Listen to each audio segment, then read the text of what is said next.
Everybody ready? Yes, sir. All right, very well. I'd like to This call, conference will now be recorded. the Board of Supervisors Budget Work Session number 5 to order. So if you would, join us in the Pledge of Allegiance in a moment of silence. I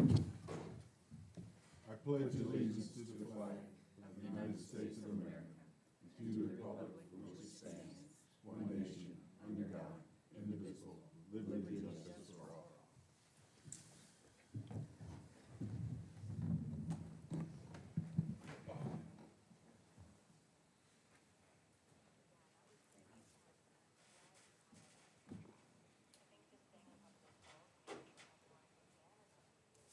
Okay, thank you very much. Let the record show that we do have a quorum, all members present.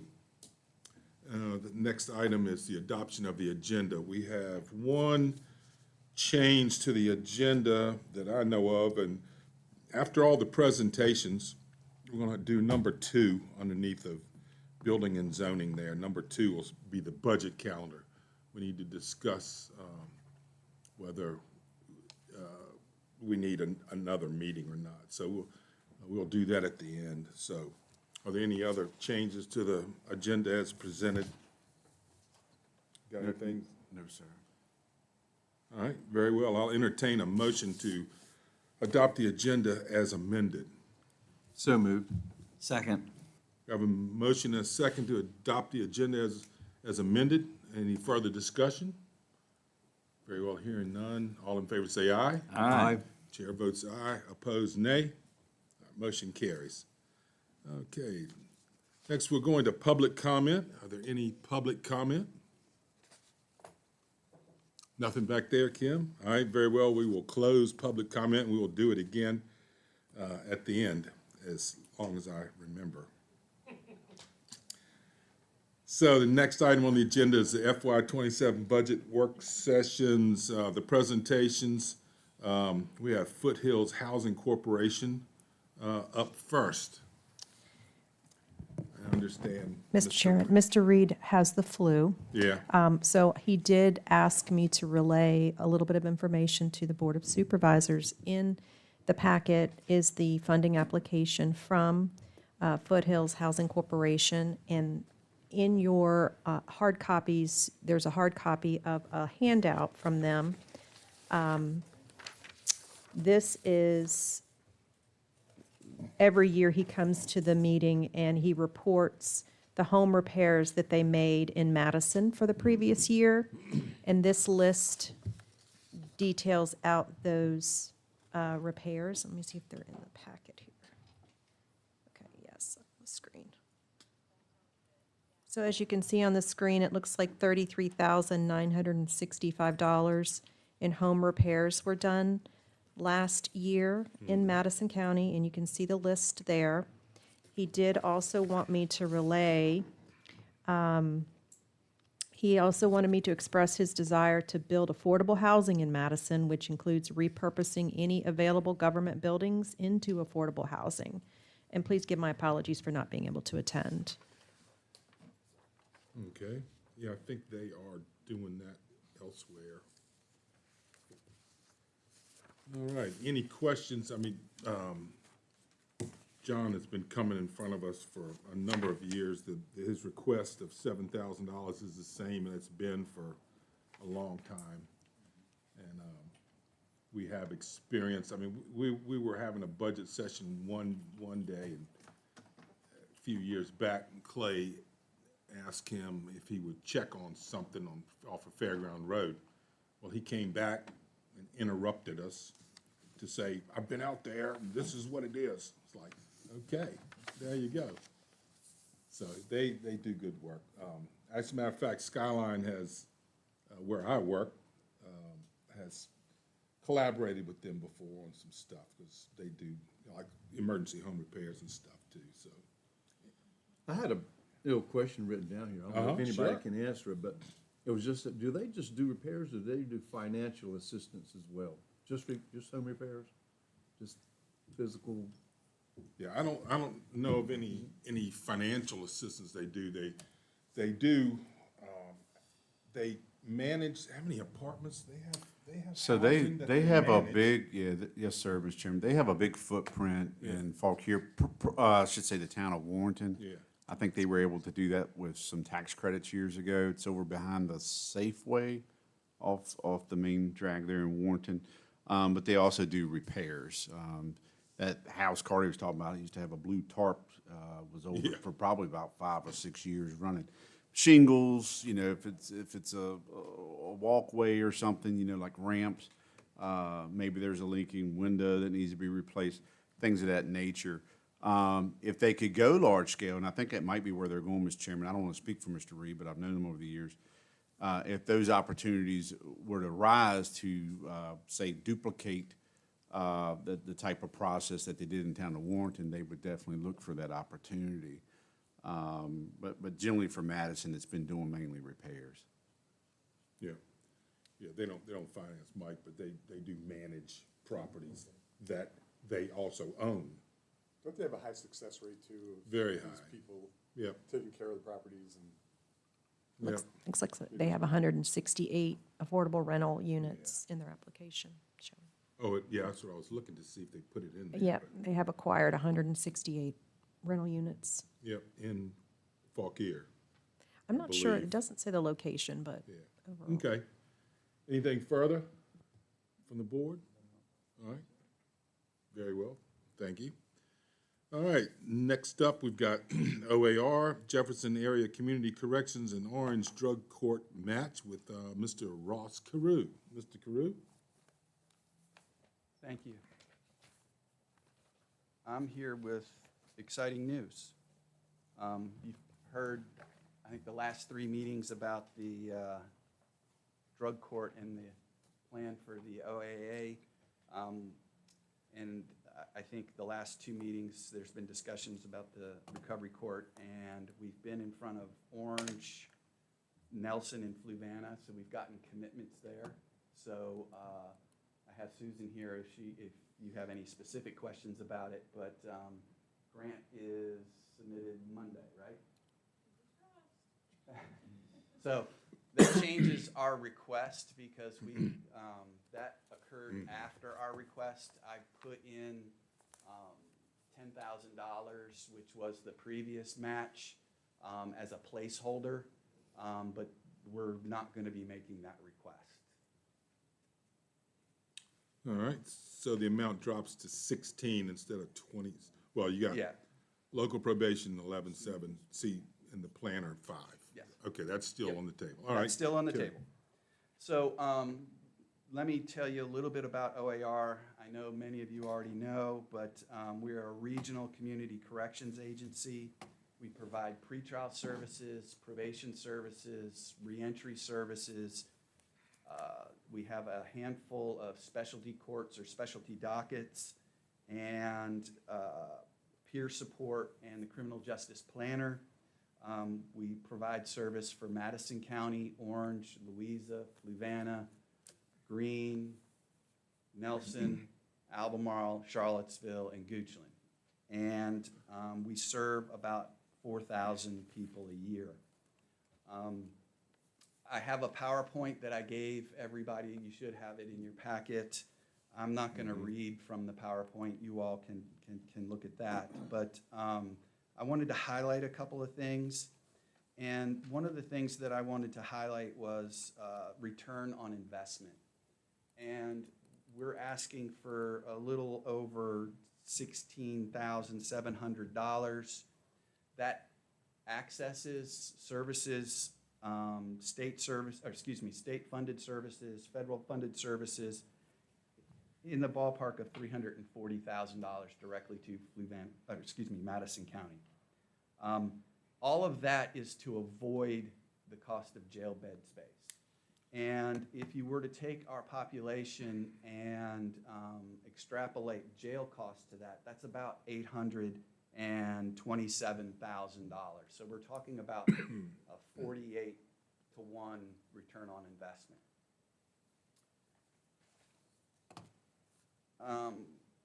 Pretrial services, I wanted to highlight a little bit about pretrial, even though Madison County doesn't directly fund that. That's funded through a cooperative agreement with the Central Virginia Regional Jail.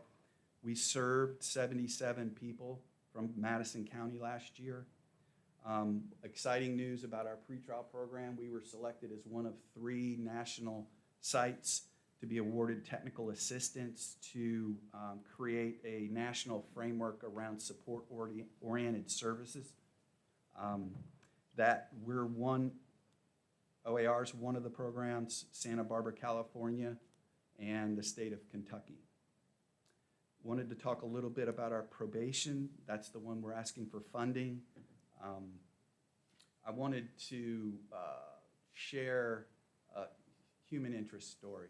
And so I asked my staff, give me a success story. And so I wanted to read that to you because I think it's pretty powerful. I have this client, he came to mind first.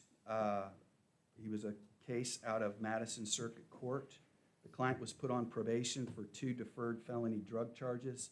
He had a list of significant obligations he had to complete within the year, to include 100 hours of community service, complete substance abuse, and abstain from illegal drugs.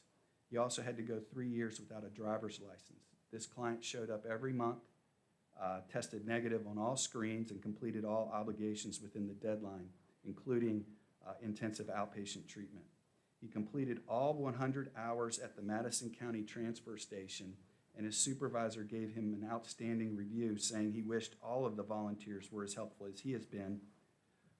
It was rewarding to see him take full advantage of the opportunities and support through the structure of supervision to help him make meaningful changes, especially as he prepares to welcome his first child in May. So I thought that was particularly impactful. We served 62 people in probation. Our reentry program also provides services to Madison County residents. It's focused out of the Central Virginia Regional Jail. We served 20 people there. I wanted to share another story. A participant in the Recovery Court program, but the Recovery Court participant was also getting reentry services, made significant progress during his time in the program. As he approached completion, we worked together to reconstruct his resume and submit applications to multiple job opportunities. We also conducted interview prep and role-played various interview scenarios, which helped build his confidence and communication skills. His revised resume secured him an interview for an entry-level position. However, during the interview, the hiring manager noticed several skills on his resume that aligned with a different position. As a result, he got the different position, which was offering $6 more per hour for that position. So also wanted to talk a little bit about Recovery Court. You've heard a lot about it over the last couple of meetings. We have 7 participants currently. We've had 5 Madison County graduations. At the recent Madison County graduates celebration, his parents got up and expressed their gratitude for the existence of the program as it allowed them to get their son back from substance abuse. Our criminal justice planner, you probably receive documents. Every year he produces annual reports. He also is the staff member to the Thomas Jefferson Area Community Criminal Justice Board. We're asking for funding for that position as well. That is an entirely locally funded position. He's conducted multiple different reports specifically for Madison County, impact on crime. He also does an analysis of the jail, so you can look and see impact of what's going on over at the jail.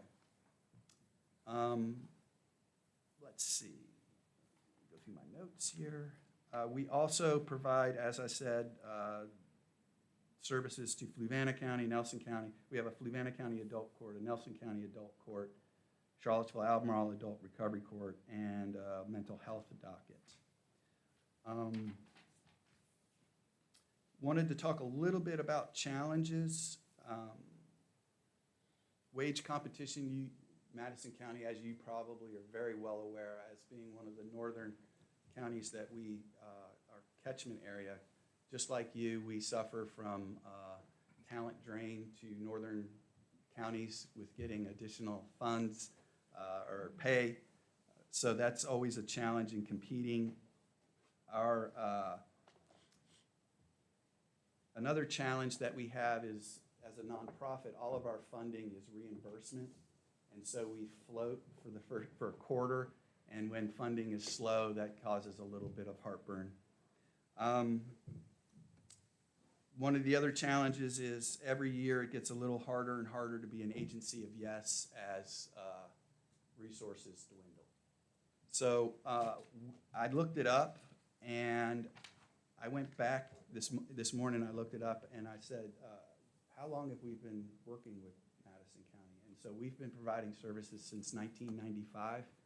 We've received funding from Madison County since 2005, and I just wanted to thank you for being a partner with OAR. Welcome any questions you all may have. Questions from the board? I got a quick one. Somewhere I read in here, you would do some supervision. What kind of supervision is that? Can you ask the question again? I'm sorry. Supervision, can you describe the supervision that y'all Sure. describe? We have multiple different court programs. We have a pretrial program, and that supervises people who have been released from jail following arrest up until their trial or sentencing. We have a misdemeanor probation program, and that is in lieu of incarceration. They're on probation for a period of time. And then we have the specialty courts and specialty dockets, which is a non-adversarial partnership in which, with the court, treatment, and supervision, and we monitor their progress over that period of time. The courts can impose any kind of condition, and then we supervise whether or not they're making good on those conditions.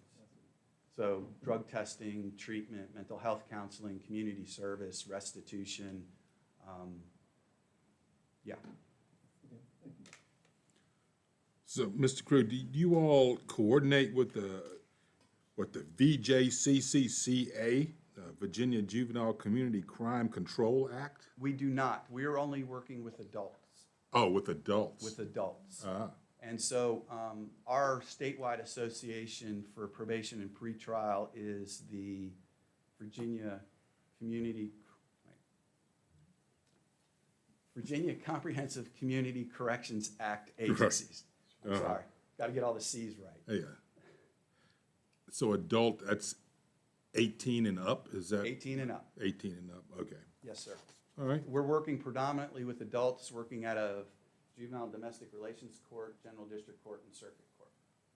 so how, Go go And ahead. we serve misdemeanors and felony offenses, anything for which there is a possibility of a jail sentence. Mhm.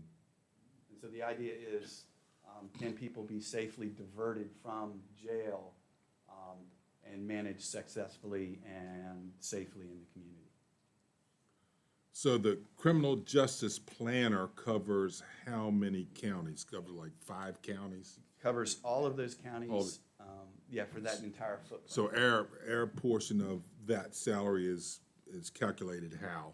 Population. By population, okay. Population. All right, So Charlottesville and Albemarle contribute more. yeah, got it. You just said, there's just one of those? There's just one, planners, yes. yeah.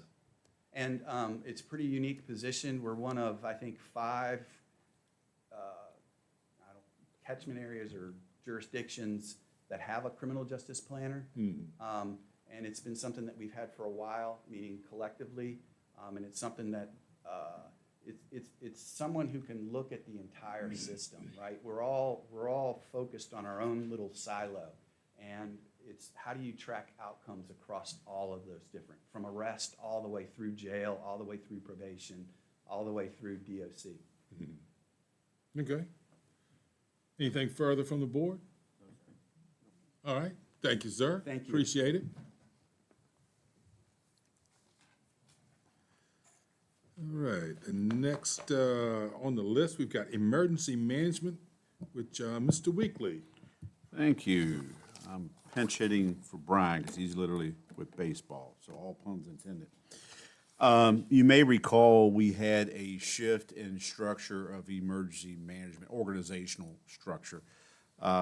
Initially, the last several years, the emergency management coordinator, which meant the emergency management budget, lied within that individual's function. So we have moved that out of EMS. Mr. Gordon is now the emergency management coordinator. Mr. Wilkes is the deputy emergency management coordinator. So what that did was there were some monies that moved over out of MIM's budget into this budget here, which, like, for example, Brian's vehicle and things of that nature, insurance, all that's captured in the county administration budget. So you see decreases there. Similar things with Mr. Wilkes. You know, a lot of stuff moved out of MIMS into the appropriate department. So overall, the budget saw a $2,500 decrease, and that was even with adding in the budget line of $7,500 to account for the LEMPG grant. We usually get that every year. I think in the past, like we purchased the mass casualty incident trailer, for example, was the use of those funds.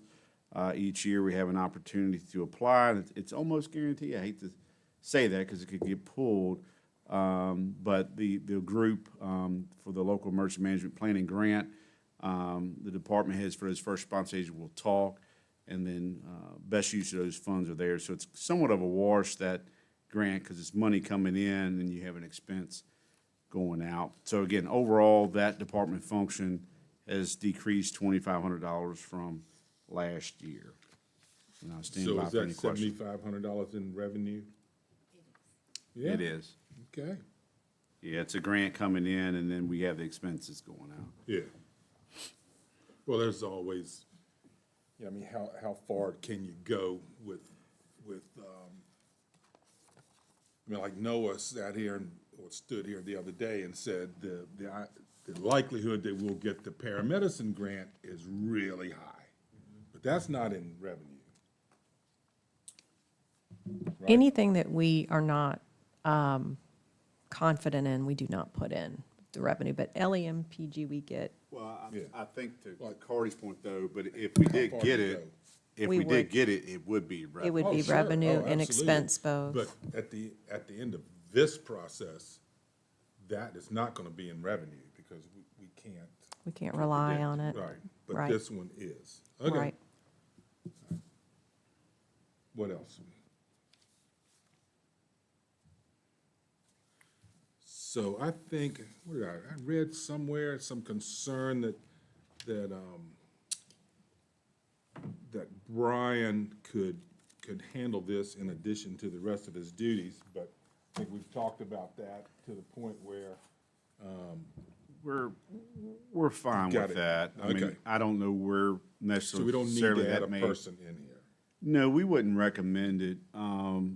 You know, historically, and thankfully not as frequently, you know, emergency management cover a lot of territory. Yeah. And localities generally deal with emergencies. Some of those are based on environmental, you know, where they're at in the country. Madison County's high-risk areas, if you will, is flooding or, you know, wildfires. There's training if you want to go off for Homeland Security and terrorism and stuff, and I'm not treating that lightly. There's a whole litany of things you could train for. What Madison has, we feel is sufficient. I don't know where concerns of Brian's schedule is coming from, but what I would say is he and I, and thankful for the board for allowing for that position, are able to balance things out. So there are certain things that I may assign him, you know, like, for example, when that position was created, I said, hey, your background, I'd be foolish not to give you daily oversight of 911 and EMS with that background.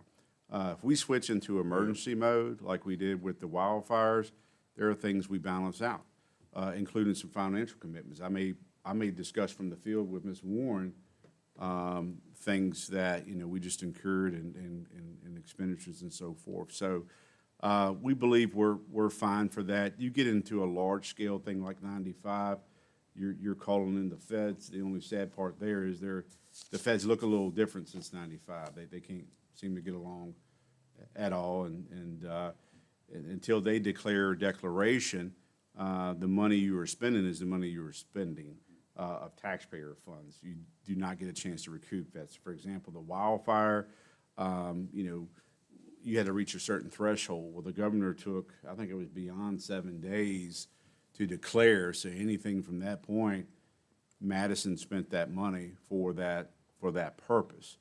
But when you get into those scale events, it's all hands on deck. I mean, at that command post, we had every representative from EMS, law enforcement, fire, county administration as well. So we feel there's no issues there, but we're always happy to learn and take any of those concerns or questions seriously.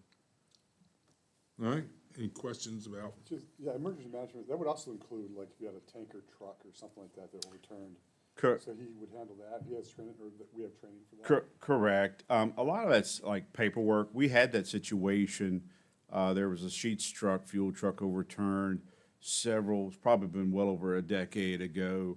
A lot of that you're looking to mitigate on site. So, if we have the resources where we're putting up, I call them pigs, or if you were out somebody's pond buoy, things that keep fuel where it needs to be. If you don't have the resources, or if you get into a hazmat incident, I'm not sure if there's anyone closer now. It used to be Fauquier County Fairfax was the closest in response. But yes, we would be first on the scene for that, trying to mediate that. At a minimum, there's paperwork that we have to report and follow through on, but it would go through that office, yes, sir. Anything else? Okay, very well. We will move on to, we got county administration. Mr. Weekly, continue. Yes, sir. And just like, we'll start at the beginning where it has salaries.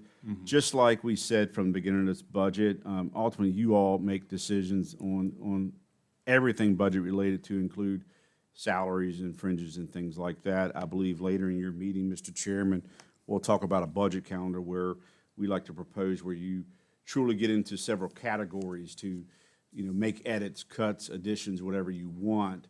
But there's 3% COLA in there right now, your discretion. So I'd like to move on down. Not a lot of changes there. The biggest one you'll see is, and Jennifer does a great job of kind of, the things need to be here or created for their own budget line. So when Brian was promoted, one of the things he brought with him, besides his talents and skills, was the responsibility of radio program manager and that system. So those expenses now has come out of the county administration budget. Seems like an oxymoron because he's still there, but that needs to be a separate budget. Similar in thoughts when we were doing community paramedicine, even though it's at a small level, we pulled those expenses out of EMS and Jennifer created a budget. So we can really see the expenses that go to that function or that program. So that was the major deduction there. Yeah, that was the main change. So overall, there was about a 8.4% change from last year to this year. And part of that was a grant. You may recall the energy audit. Virginia Energy allowed, I think it was around $68,000. That has been will be broken up in 2 fiscal years. So second to the last item is almost $40,000. Again, that's money coming in. Eventually we'll be reimbursed. So it's money going out first from county coffers, reimbursed by Virginia Energy.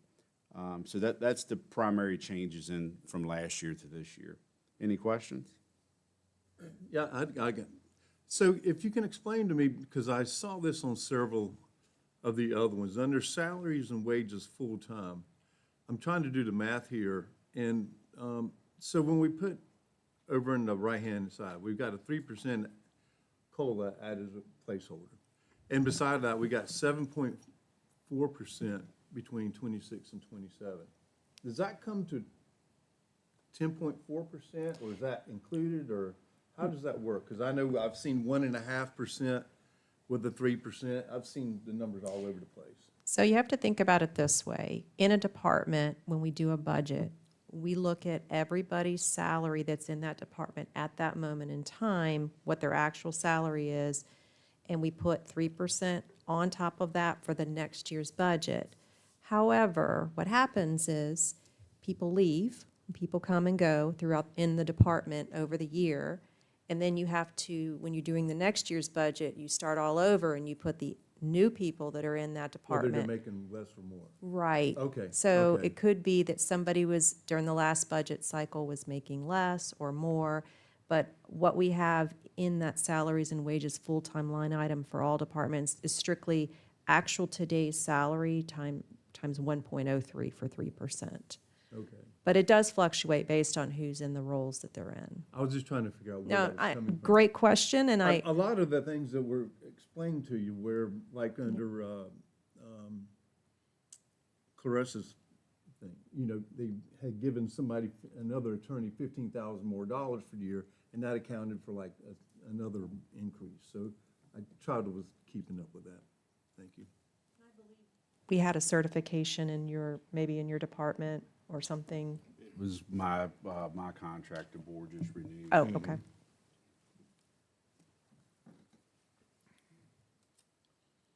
So, yeah, it's any additional questions, Mr. Chairman or members of the board, we're happy to take those for the current discussion of county administration budget. Again, the biggest portions being either COLA and/or that grant expenditure. All right? Yeah, you got something, Jim? Yeah, Mr. Weekly, just refresh my memory, when we're talking about the county administration and the positions, who are we, who's included in those positions? I know you are, Brian. That would be three individuals in that department. That would be Ms. Turner, our executive administrative assistant / even though it's not in her job description yet, we need to look at modifying that. She does some HR generalist work with onboarding and benefits. Mr. Gordon and myself. So it's three people that make up in that salary category. She's still landing in the finance. We have not moved her out. We talked about whether to move her under your budget, but we decided at this point, we'll just leave her under finance. What else? And if there's questions, I don't want to take for granted that everyone may know. So you'll see part-time, overtime. We don't employ any part-time regular. Money is left there. You never know some overtime. Now, Brian and I are not eligible for that. So if there's some extra work, say, given to Kim, that allows a little bit there. You can see over the years, we haven't expended a lot of that, but we do allow for some overtime. On the part-time side, we have expended a little bit of that in the past. What we have used that for, I can only speak to this since I've been here. We have a lot of records that we are trying to digitize, and some of that we have done. Other than that, we'll kind of wait towards the end of the year, May, early June, and bring someone in. I think last time was, I'm forgetting Suzanne Long, thank you. My mind wasn't going that long, but she has great clerical skills and experience, so she's helped us in that front. So those little bit of dollars are there, but I want to be clear, we don't have a regular assigned part-time personnel. That just gives us some ability to do some of those examples I just gave you. And we, as you'll notice too, we leave the opioid settlement expenses in the county administrator budget, but those are approved, that's the direct settlement money we receive in on the revenue side. Any expenditures we have approved through the county administration budget. So that's a revenue expense wash.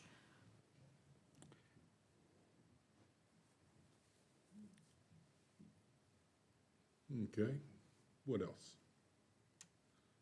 So, I've forgotten to look at our calendar, all the capital improvement stuff, that's gonna be a session on its own.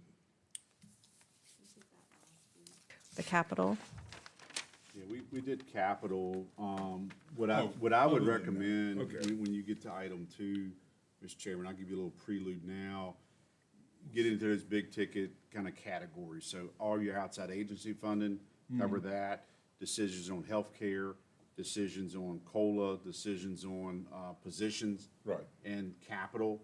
Yeah. Because I can't remember if we're gonna talk about it today or the following Thursday, if you amend your schedule. Like the schools recently, at our joint CIP meeting, we learned there is a new capital request, which was different when they came here, but that request just came over. So Right. we would recommend, again, you're gonna get into it on item 2, Mr. Chairman, but to set aside some time to really sculpt, if you will, this budget so we can get it to final draft form. All right. Anything further? Okay, so we have. If I may, Mr. Chairman, if we're moving away from county administration, I think we're still good on schedule. I would recommend, sir, if you all would allow it, to let me try to cover both or one or the other, the county attorney and the board of supervisors budget, if that would be Yeah, that'd be amenable fine. to the board. Mm-hmm. Jennifer, whichever one you'd like to bring up, please. County attorney? Yeah. My screen, can you make that big for my eyes? Yes, Thank you. 1210. These are progressive lenses, but phew, I just haven't progressed. I think overall, I think really the only slight, the reason for the increase is primarily the COLA, it looks like. We did go down on, the outside services fees for legal services. You never know when you may need that, and we hope we don't get lawsuits. Occasionally, there may be something we participate in. Think about the opioid class action suit we were involved in years ago. That is something bigger than what a part-time county attorney can handle. So that would be an example when we would go to the board could elect, the board makes that decision, to elect to use outside services. So we trimmed that a little bit, and then the slight increase, again, you can see is, I think we had. The some new on- contract. the new contract Yeah, with. the new contract for, Mr. Wright. Yeah, that we did, was that January? And the salaries and wages full-time, I don't know why we put it under full-time, but that is Mr. Sean Gregg's, what we, Yeah, so one of them's paid payroll, another one's paid out of yes, AP, he's I paid through forget. payroll, and it's $6,344 a year to Mr. Gregg. And then Hannon Wright, Mr. Wright's contract is $90,000 in FY '27. Right. Is Mr. Gregg's still with us now? He is, Hannon has talked to him, because at one time he talked about, maybe 2026, I write off sunset. He would like to at least stay on another year. When I talked to Hannon about it, he understands, Hannon has seen this budget first and foremost, and he's fine with this budget. So just because I'm presenting, and I want to disclose that. But he has spoken to Mr. Gregg directly and has indicated he'd at least like to stay on another year. I think it's a good bargain, but also I would recommend, as you know, and I say this proudly, not slightly, Mr. Wright is a reservist as well in our armed services. We're thankful for that. So there are times he's on reserve duty, which you'll have some coming up in April. So it's good to kind of have someone pinch hitting if you need. A lot of times that just bleeds over to like zoning cases, but you never know. There are sometimes some things may come up that we need him to review, something right away. So he wants to stay on another year. Okay. And any questions on that one? To the Board of Supervisors then, Mr. Weekly? Again, if you can go to a blind man's Zoom period there, thank you so much. Is The lodging only meals. one change there was lodging and meals. I wanted to allow the opportunity, and I'm very thankful for the board. You're getting more involved with VACO than we have historically. I think that's a good thing. And there's other classes besides that. I mean, VACO has certification classes. If you may not be a planning commissioner, but you may want to learn about land use or take some of those classes. So I upticked that some just because we're getting a little more involved in VACO. If you want to take that back down to 4,500, that's your purview.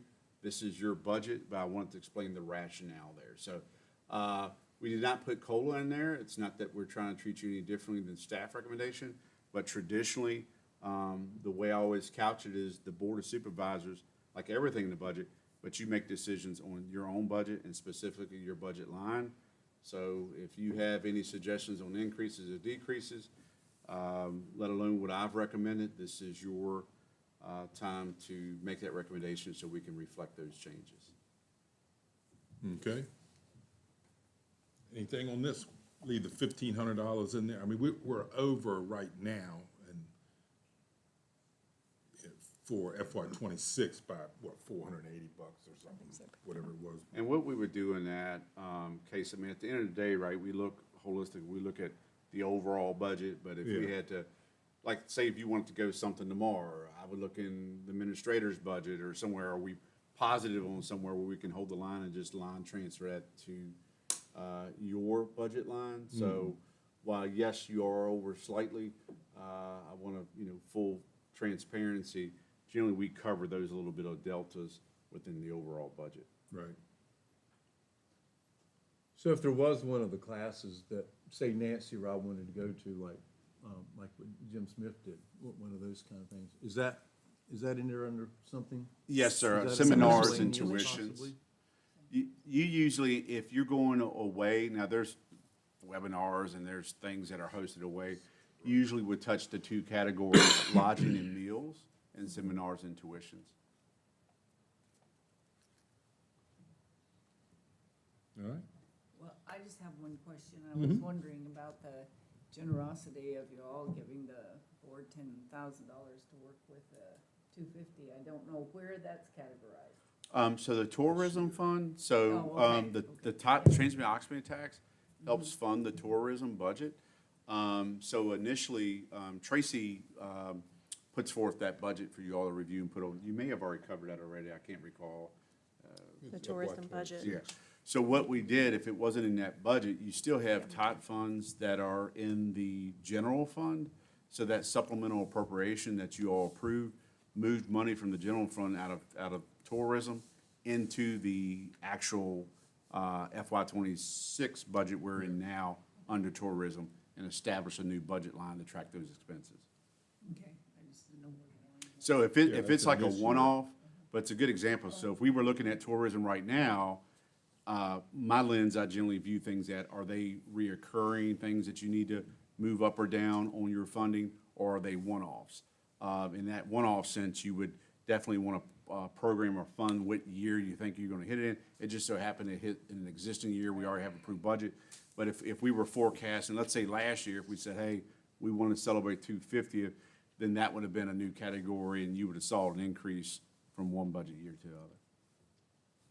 The tourism fund is a separate fund from the general fund, and it does carry its own fund balance. So what we did with the supplemental was we actually used fund balance from the tourism fund, not the general fund, and just created the expense line item in the tourism fund for the 10,000 in FY '26. Is it a restricted or assigned category? Correct. Okay. Yes. Okay. Anything further? Mr. Chairman, I guess the extra $1,500 is probably, I think that's probably judicious because, as Mr. Weekly said, because of what the legislative situation has been and will be, we're going to be more involved in VACO. I think significantly so. Hopefully, we won't have to spend that money. But other than that, I think that's good. We're good there. Yeah. I agree. Okay. Nothing further, then we will go back up to EOC 911. Come on up to the mic. Let's see, what do we got here? Good afternoon. 2330. We put that there for karaoke, so please, anytime, we'll play that music. Bear with me, I've never done a budget or presented a budget. But looking over everything, there's not a whole lot of increase from last year's budget to this year's budget. There's an increase on overtime for the dispatchers, and the main reason for that is because we're focusing on training. We want to get our dispatchers as much training as they can get. I don't think you can have enough, especially in this field. So that's the main increase, the main reason for the increase for the overtime. For training services, that line, the contract with motivations and total response increased a little bit, so that's why that line increased. Now, the following budget year, the next one after this, motivation should go back down because we can pick and choose what services we use from them. So this year we're using, they're helping us write a upgraded, updated policy manual. And once that's complete, we no longer need that service, so we don't have to renew that, so we'll go back down. And then for repairs and maintenance, the contracts we have the vendors with have just increased, and so that's why that line item has gone up. And as So they're the same ones we've been carrying Same ones, year after yeah. year. They just, prices are a little more inflated this year. Also, I wanted to mention, I do expect to at least get 10,000 in grants at a minimum. I've already applied for 2, 5,000 apiece. There are others that I'm hoping to apply for when they become available. Whether or not we get them, I won't know. But I do expect to get those 2, and that's, again, that's the minimum of 10,000. Any questions? Let's see. Questions from the board? Yeah, Mr. Chairman, I got a couple. Okay. Question and comment. With regard to your, because this is something that we're exploring across the entire county, but with regard to your grant writing, I mean, would it be beneficial for you, could you get more grants if you had help with grant writing? If we had a person in the county that was actually dedicated to that? I don't know that it would be as beneficial to me or my office because the grants that I apply for are through VDEM, and we have a VDEM rep for our region. Okay. And she will come and help us write it. Oh, excellent, excellent. So it's not anything additional, that's just her job. She'll go to any locality in her region and she'll help you write your grant. Okay, I appreciate that. The other thing was, I know you all have a tough job over there. We really appreciate what you do. Well, thank you. It's like juggling cats, I think. Well, thank you.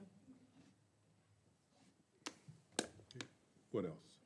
You got something, Jeff? Just real quick. Yeah, just the overtime, you know, it's increased by 50%. Is that something we just didn't do before? Like enough training?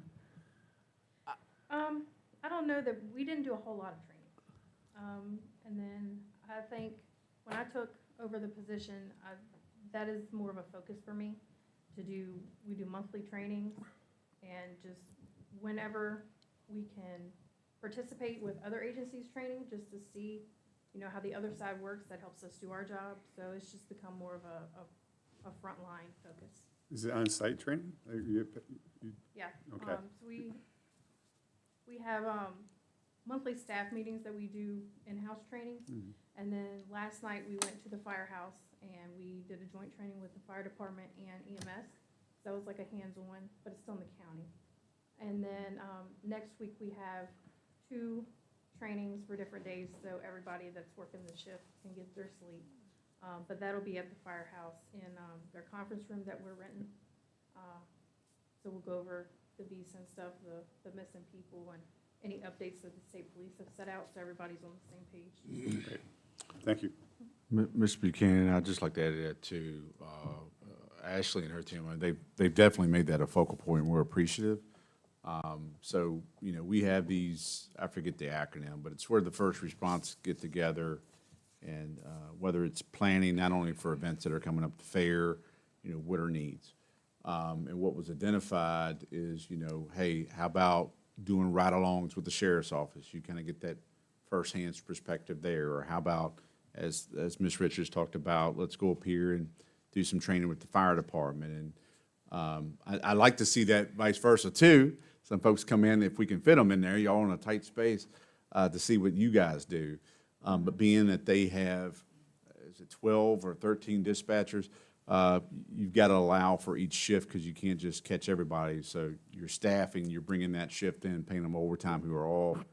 So it is a new expense. I know that number seems pretty high, but we feel like to be beneficial, to be a well-oiled machine, just to, be cohesive and understand each department and discipline, we believe that's needed and value added, in my opinion.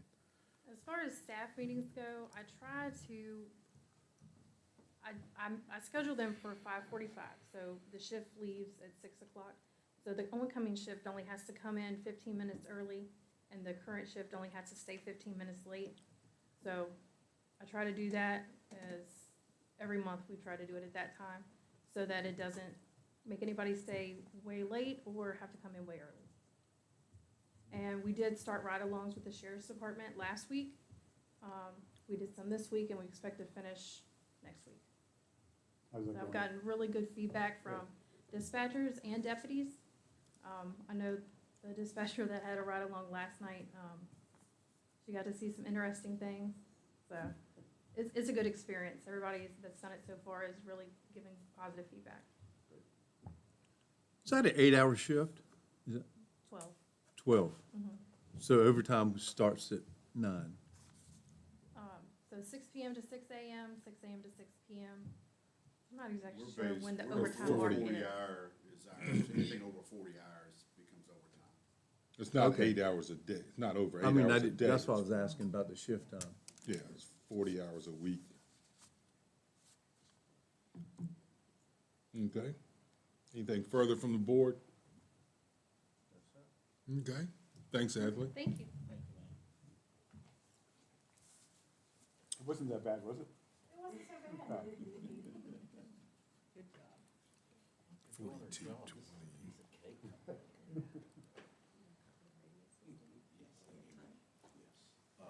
Clarissa's here.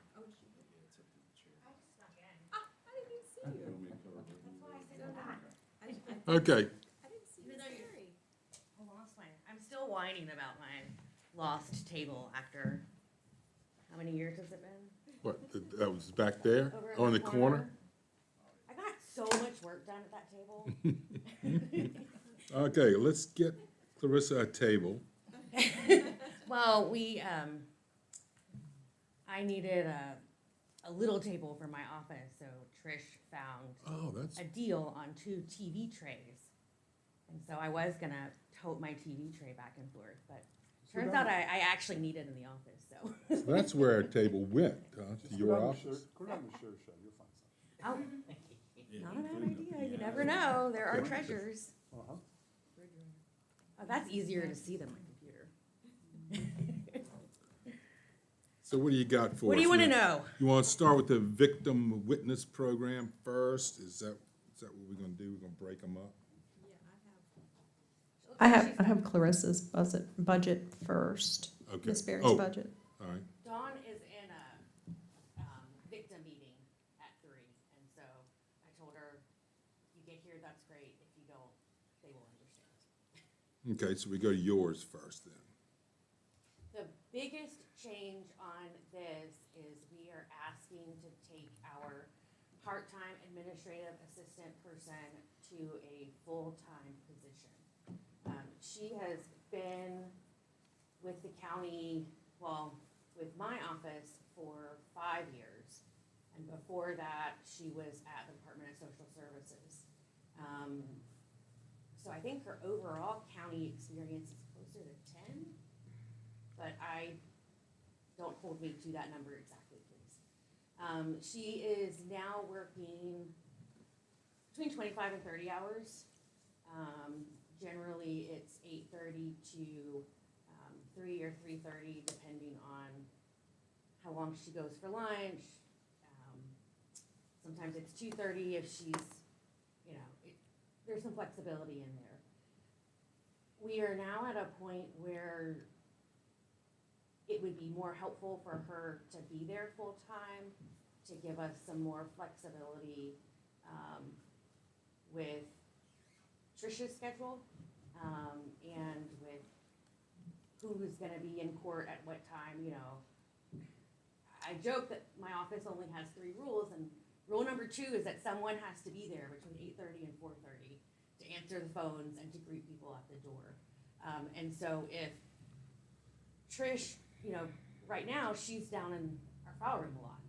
And so that leaves just Nicole upstairs to answer phones if, you know, I'm in a meeting, other people are in court.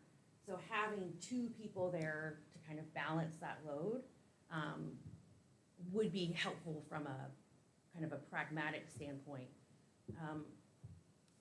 We also now have another attorney. When we first got Alex, I guess that would have been about 5 years ago too. We didn't ask for any changes with the admin. At that time, we kind of knew that one big change at a time.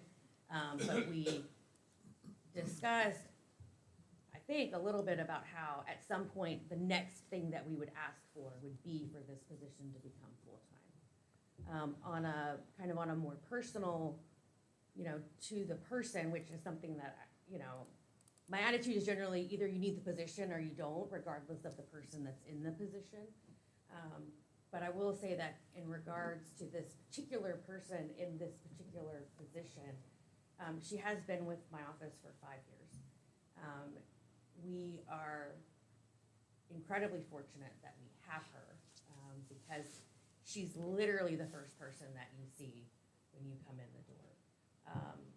As you know, we also don't have the greatest security in our office, and so that's an added kind of stressor on her that I know that it's not the first thing that I think about when I think about her job and her role, but having someone there who's able to kindly and politely help people when they are generally distraught in one way or another is an incredible gift that she has. You know, we're not able to give a lot of raises. We don't have a lot of bonuses. There's, you know, she doesn't have, I can't really give her vacation days because she's part-time. So being able to put her in a position where she can accrue leave, where she can have a paid holiday, where she can have retirement benefits. Those are all great things that we can do to, I would hope, help us retain a great employee. You know, so that's my ask, and I'm happy to expound any more, but I also don't want to take up too much of everybody's time. The other changes aren't, I think as you can see, they're not that enormous. We did have a teeny snafu with last year's budget. And so we're maybe a little over looking at it for this year, but I think we're gonna be okay. We're not gonna have to move anything around. We forgot, when we added a big bill, we forgot to add it to the bills that we already had. So we just added in the big bill, and didn't include the 5,000 that were already in the line item. But, so that's one of the reasons for the big jump from 26 to 27, I think. Did it actually show up? No, this doesn't have Which line the item was with that? 26 actuals in it, okay. And then last year, we had taken, the board took out the miscellaneous IT equipment, and we have, I'm asking for the board to add it back in. You know, I was trying to think about what I could explain to you that we buy, and, you know, one of the things is the keyboard for my computer. Right now, I'm sort of without a computer, so this is the computer I got 6 or 7 years ago, and they are diligently working with Dell to fix me, and they are doing it the best they can. not gonna complain about them, I'm very appreciative. But we sometimes need to add in a few extra things. We're also buying thumb drives and hard drives, external hard drives, connecty cords. Our office is doing a lot of the connectivity stuff for the courtrooms. So the Supreme Court pays for the big TV that's in the courtroom. They are not the latest and greatest, so they don't have casting capabilities. We are using probably the lowest cost solution that there is, which is the Microsoft display adapter. But sometimes those don't work, so we have probably the longest HDMI cords in the county as well.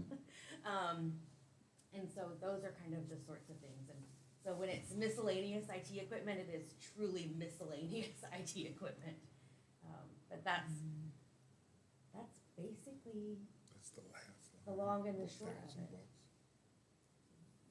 That's the very last line, yeah. So I'm on the CPMT board as well.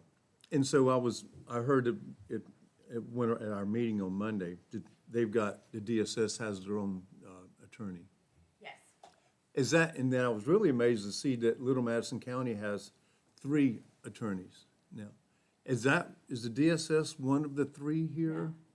So, So the way that most counties have it set up is that you have the Commonwealth's attorneys who handle the criminal matters, and then there's county attorneys who handle all of the civil matters associated with the county. And some counties, like Madison, hire out the DSS part and the kind of the more board-oriented part separately. Some even go even farther and subdivide out. The treasurer and commissioner of revenue have a 3rd attorney that they choose to use from private practice.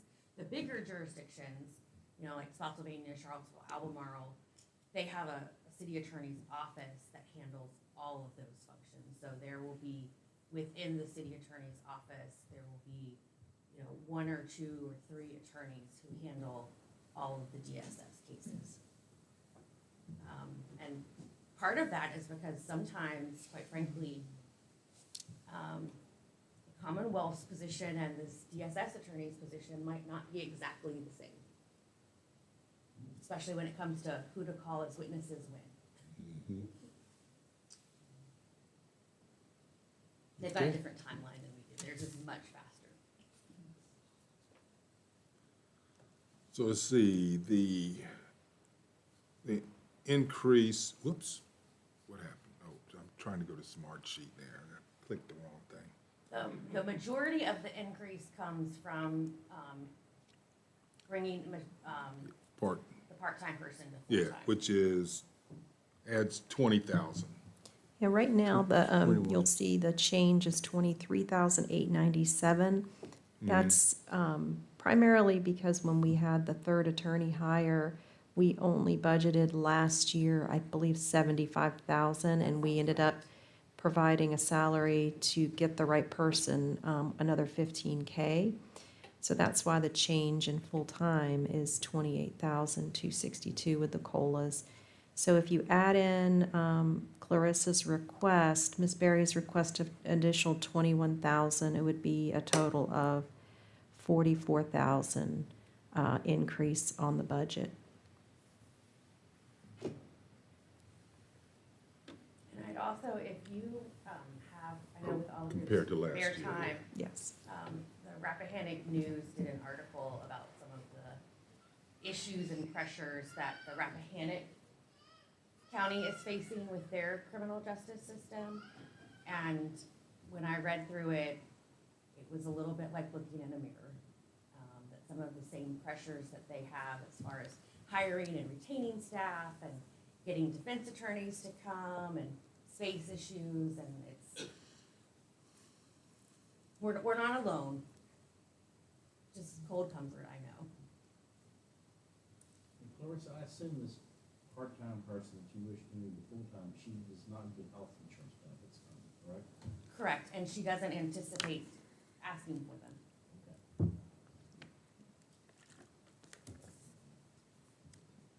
Okay, but the 40, what'd you say, 43 or 48? 45, 45, 15 of it was already baked in from the board's decision to go with the higher salary to begin with. So, but the change over FY '26 is that. Are you seeing an increase, decrease of criminal cases year over year? So I was talking, I ran into the OER folks on my way in, and I was talking to them, and I said, you know, what's interesting is that with a lot of the law changes, what we're seeing is that the number of cases, like the whole number of cases might be lower, but because the General Assembly's strong preference for deferrals and treatment and probation, there is often more work behind the scenes now than, and then you add in body cameras and, you know, more formal discovery, whereas before it might have been, here's your stuff, you know, enjoy. Now it's, you know, it needs to go into a pleading, and then, you know, it's gotta be much more documented, which is fine. I mean, like, that's, I'm not complaining about that, but it is a change that does affect kind of how we do business a little bit.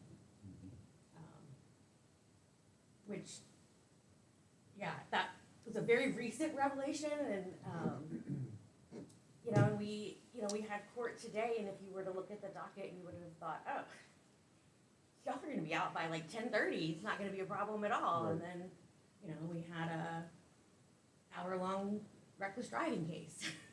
So, and then we had an hour-long DUI trial. So it's just, it's different, I think is the better way to put it. We, having the additional, having Donald here full-time, you know, it certainly helps spread the evening calls out. You know, we've never had a rigid system, you know, whereas this week it's my week, and we've tried to always divide it up more based on sort of assigning an attorney to a department or an area so that folks know who to call. And so that's kind of helped spread that out a little bit for the after hours part of things. But yeah, it's different, and it's gonna be different again when we have a new juvenile court judge in a couple months. Gotcha. Thank you. So we'll keep you updated. Okay. What else? Anything else? Okay. Then, No, I think you guys, it's, huh? Yeah, you're gonna cover victim witness? well, I appreciate that, and it was, you know, good to be here with dispatch. You know, I've never done a ride-along with dispatch, but I have done a sit in the dispatch room while I'm waiting for someone else, and man, that is not a job for me. Yeah. But and as someone that has to listen to a lot of their phone calls, you know, I'm always impressed with their ability to kind of be the right level of sharp to get through to someone, to get the information. You know, you don't want to be mean, but at the same time, you want to get the right help at the right time. And so anyway, we have an excellent dispatch. So that was a digression, sorry. Yeah. This one is very plain. It is likely that some of those numbers will be rearranged when we have a better idea from the state as to what the actual grant amount will be. But we do not anticipate any upward movement in the numbers. So who's in, under the salaries and wages line item for victim witness program? That's Dawn Dela Cruz. Yeah, okay. She's actually with the victim and Mr. Judy right now, Mhm. preparing for court. If you all have not met her, go over, she's housed in Chris's office. Yeah. I think you really enjoy the passion when she starts talking about All the right. program. Dawn. What was her first name? Dawn. Don, I thought you said John. Sorry, Dawn, and then she'll, we have an event every October, for domestic violence victims awareness, light up the night, and she does an amazing job of getting recognition to the right people in the county, for the work that they do, not just the obvious kind of law enforcement and, the JDR attorneys, but dispatchers and EMS and other folks who step up to help everyone. And I don't know if it's public, so double check. But Dawn is receiving an award from the Attorney General's office as an unsung hero for victims in the Commonwealth Attorney at the end of April 22nd. Very good. Very well served. And for the new board members, this is a grant-funded position. We do receive grant funding on the victim witness Yes, and position. it's all but a small portion of the budget is covered by the grant. I think it's the salary plus a little bit more. I was looking it up now on my phone. And there's just one, right? I'm sorry. There's just one. She is the only one. Correct. She's the only one, and sometimes I have to tell her, you've had a long week. You need to go home. If you've been here from 7 to 7, 2 days, I think you can go home at noon on a Friday. We'll answer your phones. So it looks like our FY '26 grant is $75,627, and that covers personnel and fringe for most of the personnel and fringe. So we don't cover 100% of the victim witness program, but very close. Very good.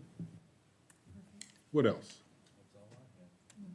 All right, Well, if you think of something, you know where to find me. okay. Please find me. All I'm right, happy thanks, to- Clarissa.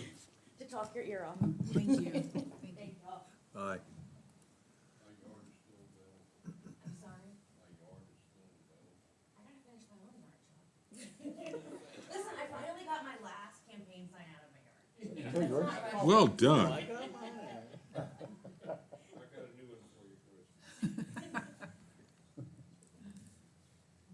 Okay, let's see, 2210.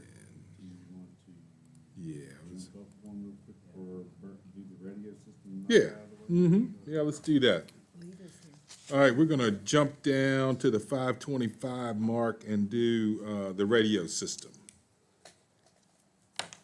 Which is Again, thank what number is Mr. that? Gordon for his notes here. The radio system budget. Yeah, 2370. So, Mr. Chairman, members of the board, several things in here when you're reviewing this budget. A lot of the, like reductions, and you heard this when Mooney presented facilities maintenance budget, there were reductions there, like in utilities, electricity, for example, or heating. Those things were moved where they need to live. In this case, when it comes to the various radio sites we have, so those expenses were moved into the radio system budget. So you will see an increase of $55,970.85 overall based on that. That way, we're able to track the exact cost of the system. And you can see the consistency in the strategy that we have taken to track expenses. The other equipment, other line, that decreased by $23,106 because there's a less of a need for radio equipment. A lot of things were purchased last year. You may recall the county, as part of their debt service, I believe it was in 2020. It wasn't just the primary school renovations, it was also the radio system. So a lot of that equipment was purchased then. I think Brian does have a plan on some batteries and things of that nature, based on the vendor's, life cycle for those things. So next year, the budget for radio, well, excuse me, he gave some forecasting for FY '28, even though I know we're talking about FY '27 right now. Things you should keep in mind, our lease agreements that we have with landowners, not all of our sites are county-owned property, so they have lease agreements in there with escalations. So year over year, you will have that. The telecommunications line increased by 32,000. That was, again, after moving the fiber service from facilities to the radio system budget. And then again, for FY '28, Brian, again, just make note, we'll have it in next year's budget for FY '28. There will be an increase of at a minimum, $46,229 due to escalations in microwave maintenance. That is starting after our 3-year warranty period. So when that debt financing was done and contract was signed, there were benchmarks in there. So for example, you're paying maintenance. The idea is you do that for 15 years, and by doing so, your equipment should be theoretically basically a new status. So when you go to look at the overall system, you won't have, you're not starting from scratch. So again, the changes from last year to this year is $55,970.85. Again, realistically, moving things such as electricity and other utilities, including heating and fiber, over from facilities into the radio system budget. And I'll stand by for any questions, Mr. Chairman. How many of these are there? Tower site, radio sites, sir, I'd like to respectfully bring that back to you all. I don't have them off the top of my head, but we can get those emailed to the whole board. I was thinking 3. You think There's more. I mean, we've got Churchill, which was a newer site. We got Hoover Ridge, Beautiful Run, Blakey. I'm not, Brian, I'm gonna miss one. I know of at least those 4. There may be a couple more out there. And then again, not all those are county-owned sites. So what is not county-owned, we usually have a lease agreement in place and there are escalations. The one I was most involved with that I have memory of, and I'm not sure about the others, so Churchill, for example, the way that contract or lease agreement was executed and worded was that there would be an escalation each year for the site. But once we started, if we started generating revenue, say a telecom company wants to locate there, then once we started receiving revenue, they're capped at whatever that rental expense was, and they would get a portion of that revenue. So we're not there yet, but I'll email the site information around to the whole board so you have that.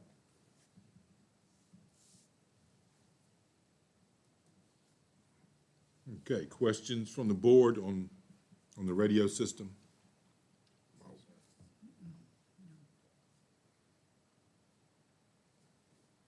Yeah, I guess I'd like to go back and look at facilities now and see what, we had a net increase in facilities of, what was that, 30 or something? I don't know if you had an increase or a Compare. decrease. Increase once you factor in what was Yeah. taken out of their Right. budget to other budgets, it Okay. was an increase Yeah, I'll go overall. look at that. Facilities had an increase overall. Did you want to look at that now, Mr. Chairman? Is that what you were saying? We can bring that up. Yeah, would y'all like to see the facilities called up side by side here, or Give us one go through on second, both of please. them? What's facilities?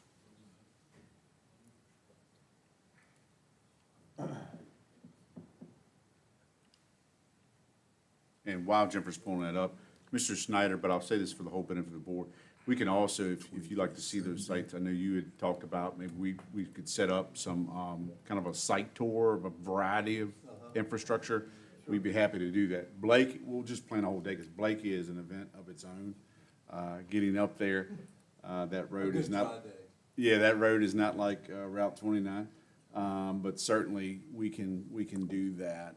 So what I'll do is I'll email the radio site location like I talked about, but I may use that as an opportunity to ask to kind of gauge the board's interest in doing that tour and we'll set up dates and locations to do that. Thank you. Yes, sir. So if you look at the, I have it up on the screen for facilities, if you factor what was moved out of their budget, the increase is actually 48,000. Can you bring that up a little bit more in size or zoom, please? I do know, and I want to look at those categories, I do know that what we were trying to allow for, you may recall when we go through the CIP list year over year, there are certain things that naturally you might say, the scales or, pick an item, renovating the EMS station that you would put in your CIP because it has a longer life cycle. It makes sense from a capital. But there are other items that kind of either gotten passed over or the comment was, put it in facilities budget, fund it through there. So there are things that we do. For example, I know in the Commonwealth Attorney's Office this year, we'll do some painting and things that will be in that budget. So what other increases are you seeing, Jennifer? Electricity, was that one of them? What was outside services? So we upped the outside services and repairs and maintenance building by 28,000. So that was the overall, so we did have a slight increase when we went out and established a new contract with Riddleberger, for example. They do HVAC and plumbing for us. That was one of the latest RFPs we put out. So there was an increase there. But again, to allow for those additional things to occur, whether it's painting or maybe some tree there. For example, I'll give a couple of cases, not picking on you, one of them. The arcade, that fence was in shambles. It made sense to replace it. We didn't really, it's not really a budget expense, but we try to see, all right, how can we do that? We did some. On the roof too, so. Yeah, we're protecting the roof there. Say, for example, the War Memorial, that whole grounds needed some attention. They did some sandblasting and things to refurbish courthouse benches and some washing. I don't know if it was pressure washing, but a lot of the memorials and the statue and things. So if we get that request from a Legion, if they're having a service. So we're trying to do a better job of, are those one-off or what are things that we're missing in CIP? Departments, though, will tell us year over year, we're not getting to them because we need to program that money. So I mentioned like Carissa's building needs to be done this coming year, the interior. The DSS, you can see this in the facilities condition report. We have rotten soffit and facade, facial board, the dormers that need to be painted. That's actually our building. We have a schedule or arrangement with DSS on depreciation of that, but those are things that when we look back at several years of expenditures where we've gone over, it's because things we need to take care of. And part of that was take it out of the CIP, but fund it through your operations. Yeah, and I know Mooney does a great job at patching things together too. Like if there's benches that should probably be thrown out, he replaces Right. boards, or he does a good job of trying to save the county money. Right, I agree. Okay. That was the thing Yeah, about getting them out of, I think Chuck did an arc on it, but get them out of the mower seat, because we have skills of electrical and plumbing. Maybe we can reduce contract services, kind of a trade-off there. All right. Giving you credit. Sure. Yeah. There's cookies over there. You can get one if you like. We'll trade off. There's cookies over there. We'll trade off. It's not a bribe. All right, Mr. Chairman, any All other right. questions on radio? No, that's good. All right. Anything else from the board? Okay. Very good. All right. What do we got next here? Yeah, Ms. Lauk. Yeah. 425, Clerk of the Circuit Court.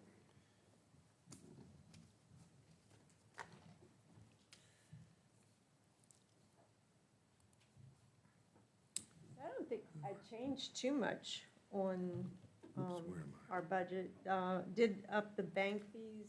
We had lowered the bank fees last year, kind of cut some few things, and that is what I'm paying to the credit card company that they charge us. And I had several people pay some restitution. One of them paid $21,000 on a credit card. So my bank fees shot up that month. So I actually am in the hole, this budget on bank fees. But the thing about the bank fees is I collect a 4% from that person and I reimburse the county whatever they pay. So my bank fees are reimbursed, my copy money is reimbursed to the county. The technology grant, that's the TTF funds that I get from the state, that's reimbursed to you all. And my conservation grant is also reimbursed back to you all.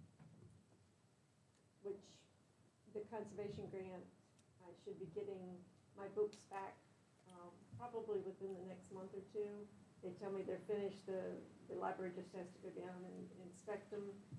And then we have written a new grant for about 16,000, which is the 17, it's 16,600, or no, I'm sorry, it's 14,666. And we meet next, not this coming Tuesday, the next Tuesday, and I anticipate that grant being approved. Plus, I sit on the board, so.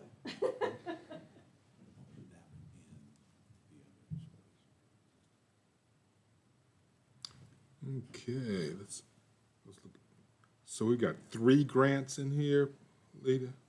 I've got the technology Yeah, grant, which that's the, all the 17. computer equipment that I have in the record room that the Supreme Court supplies. And we collect a fee on every deed, every filing that we make. It's $5. And so the state collects that $5. And then in August, I do a TTF budget. I have to tell you, I don't make enough money to cover what it costs for us to keep the computer room records going.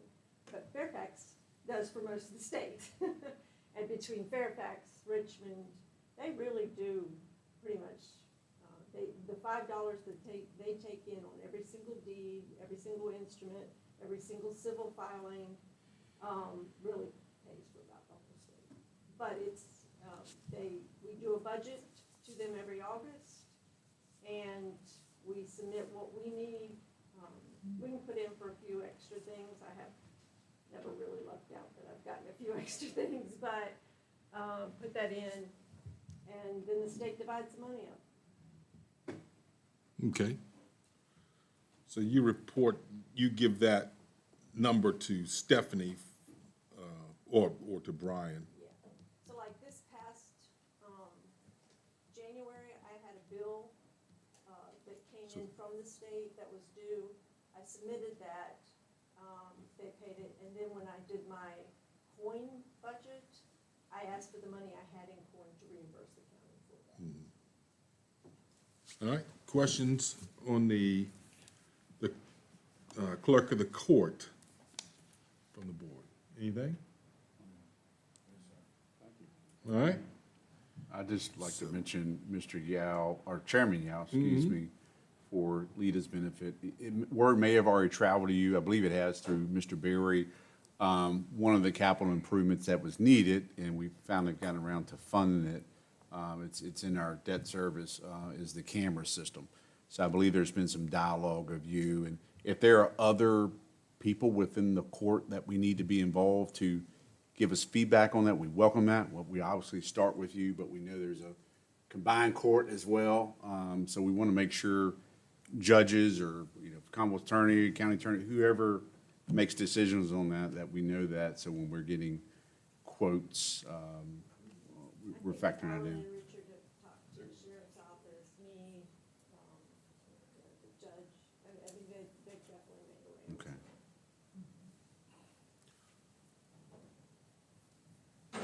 all right, nothing further? I have the circuit court budget. Yep, That's the judges, kind of the judges and all the court. okay, And really, that we haven't, except LexisNexis keeps going up every year. I've just added that in, and the judge requested a new bookshelf, but his bookshelves was bought so many years ago, I can't find anything that matches. So I don't know that I'm gonna be replacing that bookshelf, but we'd like to replace the judge's assistant's chair. That chair is 20 years old. So I think it's time. Yeah, And on the data processing services, Yeah. that's the MOU that we have with Orange With Orange. County. And it looks like last year we under budgeted, because the actuals for '25, they bill us at the very end of the fiscal year, so we didn't have a good way to plan that out. But we ended the fiscal year '25 at 33,568. So that's why I've increased it to 34 to add, because they usually plan for an increase on top every year of 2%. So we Okay. under budgeted last year, or Yeah. FY '26 was the main thing there. a nominal amount, but still under. Okay, Yeah, and I know it looks like the jury, we don't seem like we use that every year, but I have no way of knowing that. I never know when a civil jury, like, we had one that's supposed to come in April that was scheduled for 5 days. That canceled, so we put it into the new budget, you know, and I try to go through, I try to add up what I might have in jury commissioners, grand jurors, because county all pays for that. And then I try to budget for at least 4 civil juries a year. But sometimes we do and sometimes we don't. right. So it looks, I mean, I know it looks like every year I ask for 8,000, we never use that much. But I'd rather be prepared than not be. Lead, I got a question on that, because I usually sign the claims, and I just don't have the line item in my head. So, for example, we solicit 50 people, whatever, for jury duty, and I think it's a $50 check we give each of them. Does it come out of that? Is that where we pay that out of? So for civil juries, the county has to pay for. For the grand jury, the county pays for. Jury commissioners, the county pays for. But state, for Commonwealth cases, the state pays that, but I send it to Stephanie. Stephanie writes the checks, and then she sends it to the state, and the state reimburses. Thank you. Okay, questions on the circuit court? All right, thank you. All right, so next, excuse me. Next up, juvenile probation.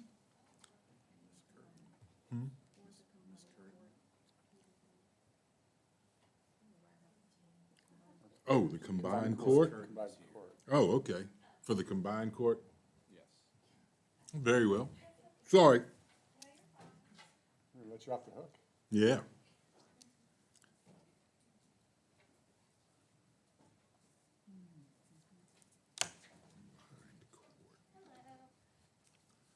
So, sorry, I'm a little bit nervous, my first time really doing this, but it looks like I got rid of the telecommunications because from my understanding, the county pays for that. And it doesn't come out of the budget anymore. What I'm more worried about was the court-appointed fees, and I know we've been going back and forth on that.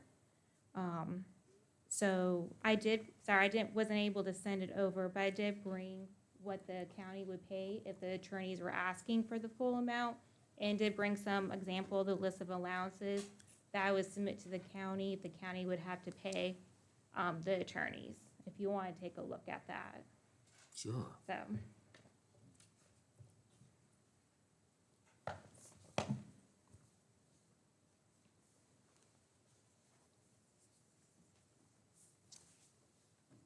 I highlighted what it would be the 330 if the court appointees were asking for the full amount. So if they don't, so for example, Ms. Liz Rapp asked for the full 330, and then Mr. Wilson only asked for 165 Yeah, for court appointment. yeah, let's do that. Here you go. Real quick. All right, Yep, sorry. It's been It's all right. busy. yeah. So what was that for? For court appointed. Oh, gotcha. Yes, so that was my most concern, was in the budget for that.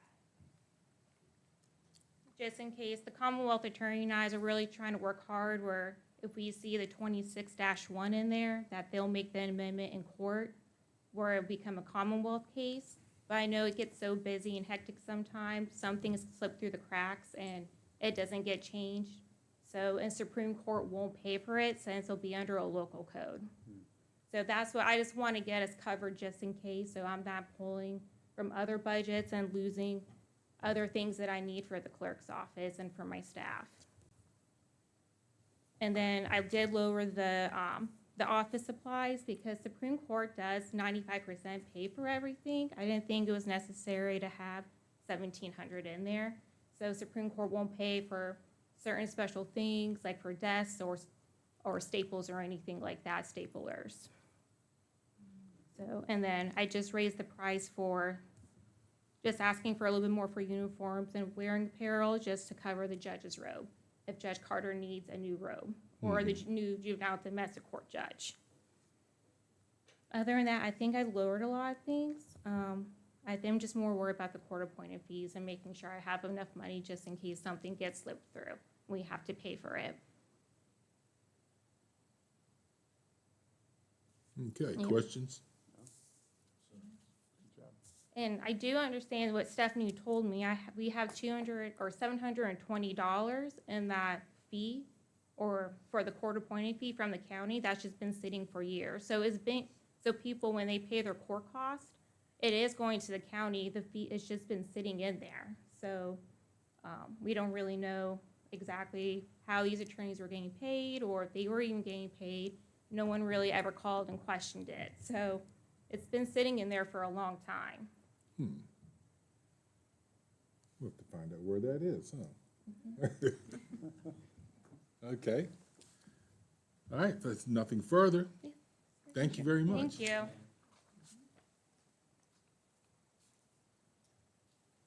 Okay.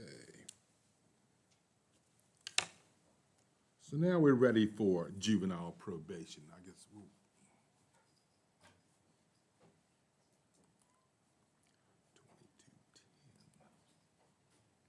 We meet again. Yeah. This time I didn't know whether to wear flip-flops this morning, rain boots, or snow boots, so. All right, so you guys have, obviously received the copy of the budget. We, as far as a total and change, we're only having a 2.7% increase.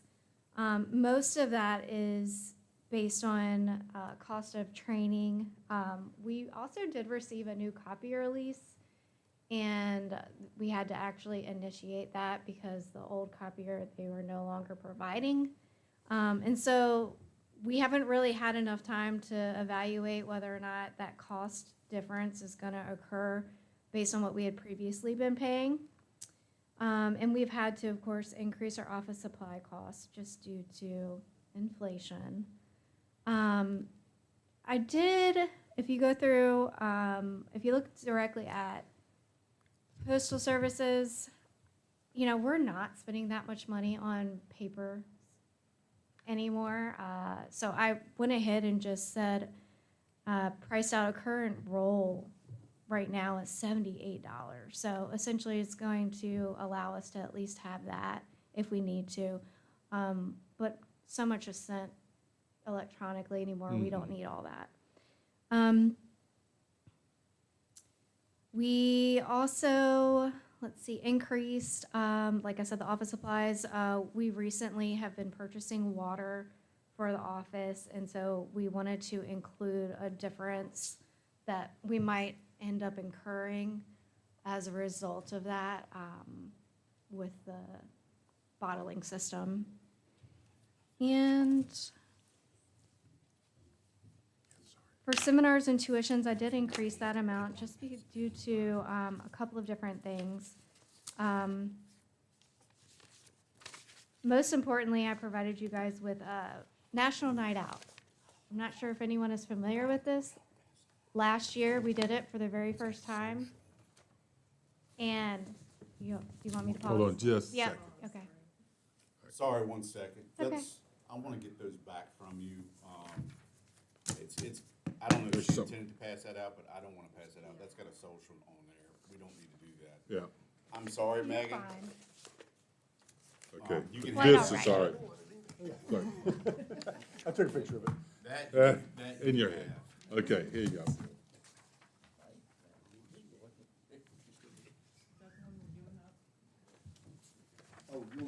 Now what? You can have this. I made copies of what you gave me, but I just saw that on there. I'm like, we're not doing that. Then I'm gonna need a legal form. Okay. Sorry. Apologize to you, You're Megan. quite okay. It's all right. All right. Okay, Megan. Here we go. Are we ready now? Yeah. Awesome. Okay. So I'm not sure who really was familiar. Last year was the very first year that we did National Night Out. I provided you guys with a copy of the flyer that we utilized in conjunction with the Madison County Sheriff's Office. We partnered with Parks and Rec last year. It was the very first time that Madison County ever had a National Night Out. I gave you guys a little bit of a synopsis as to what that is. It is recognized on the first Tuesday of August every single year. A lot of our surrounding localities do it, and finally we were able to get it organized and on board. So this year I'm hoping that we have something that's even bigger. We're going to continue to partner with Parks and Rec. It does have a little bit of a cost. We did spend a lot of our own local funds last year in purchasing like tents and different things to set up and to provide for families that are coming through. But it's really huge on collaboration, and as I had spoken previously on Tuesday, when you have your citizens feel that they are a part of this community and they're comfortable with law enforcement, rescue, fire, DSS, all of the people that tend to kind of make people uncomfortable, you're going to have improved community events, public safety. So we just added a little bit of extra money in for that. So in total, really just an increase of $600. I don't know if you guys had any questions in regards to that. No? Questions from the board? Perfect. All right. All right. Thank you, guys. Thank you, you very Megan. much. Take care. Mr. Chairman, I did have Yeah. a question for Ms. Hood. First, I do apologize. There's snickerdoodles there to make up for it if you want one. Snickerdoodle. From Yoder's. I didn't make them, so they're you can actually edible. Quick question for you, because the county, we're going to take an advanced position this year, and I think I can speak on behalf of the board. Normally, the county sets legislative priorities that they are concerned with towards November, and bills are introduced in December. One of the things that kind of infuriated me, it has to do with your department, not you, is the state took away your transportation. Yes. And if there's continues anything, to threaten that. if there's anything that your office would like to have the board to be aware of and lobby for, please pass that along. That's just one example. I can't believe we would ask probation folks, hey, show up in your own vehicle so people know what you drive. Sounds like a great idea, right? But point being is the board, may start working on their legislative items in, say, the summertime. Okay. So if there are things in your office that you say, hey, I can use a letter of support or extra lobby, please make us aware of that, and I'll take that to the board. And again, my apologies for, I thought I was bringing copies back for someone before you, so again, I apologize. You're quite all right. I appreciate it.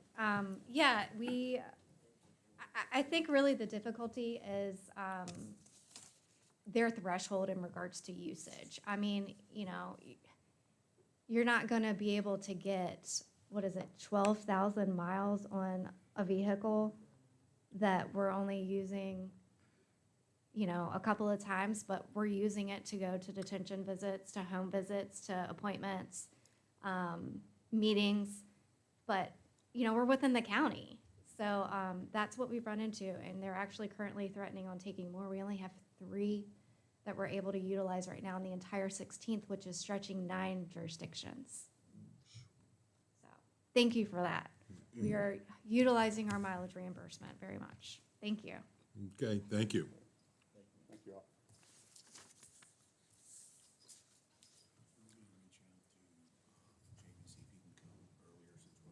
Okay, yeah, you wanna try that? Yeah, so. All right, so next, Annette, we got animal shelter.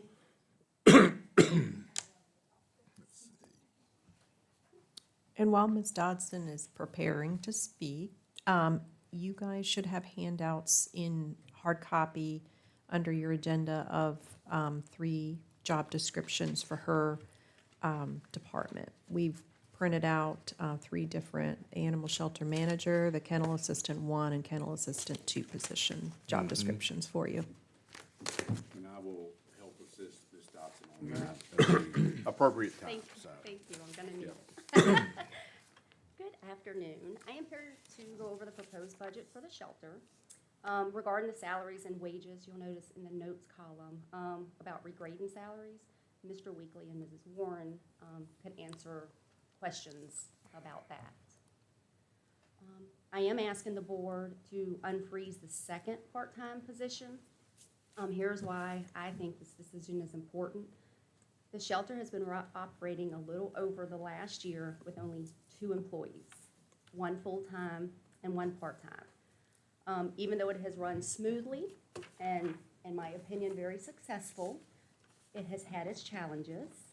Time off, vacations have been cut short or completely rearranged to make sure that there is coverage at the shelter.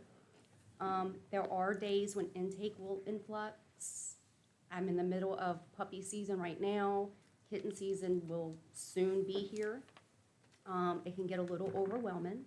A 3rd person will help distribute the workload, preventing burnout. And just a small reminder, the shelter does not have a closed day. When the weather is bad, the county's closed. On holidays, someone has to go in and take care of the residents that are there.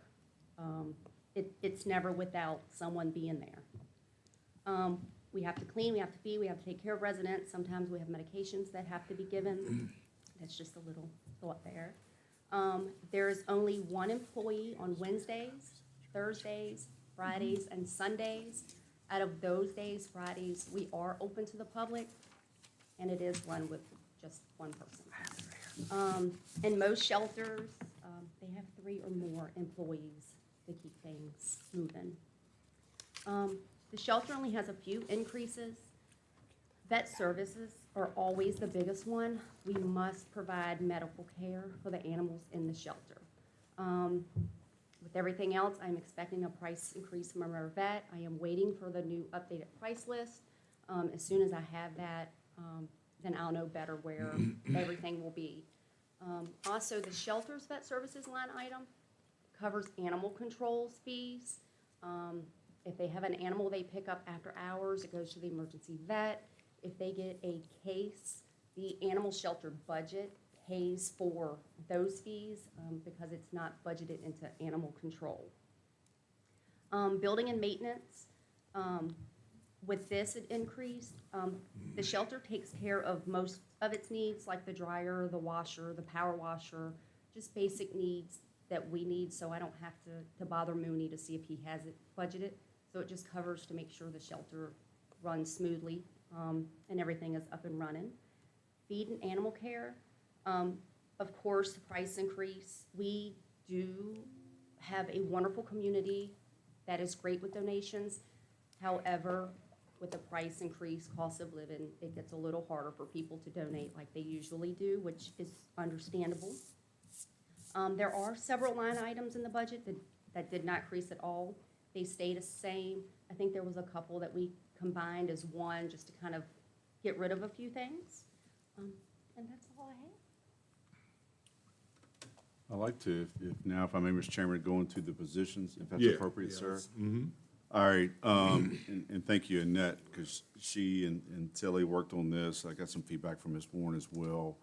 Annette originally in her budget request put in for some increases. So when I look at increase requests, we look at several factors. What's the increase? Is there some new certifications? Is there additional duties that's been given? How are they graded per like positions? And we also look at surrounding counties, for example. So I want to start with the animal shelter manager position, which is one of the job descriptions you have in front of you. Can I ask a favor of you while I go through this? Sure. I was trying to pull up the pay scale because I'm going to have to talk about what it was before versus I what can we pull proposed. it You up got that? I just need to know what this grade was prior. Thank you. So, in looking at Ms. Dotson's request, starting with the animal shelter manager And we did this off the approved compensation and classification plan that was done a couple years ago.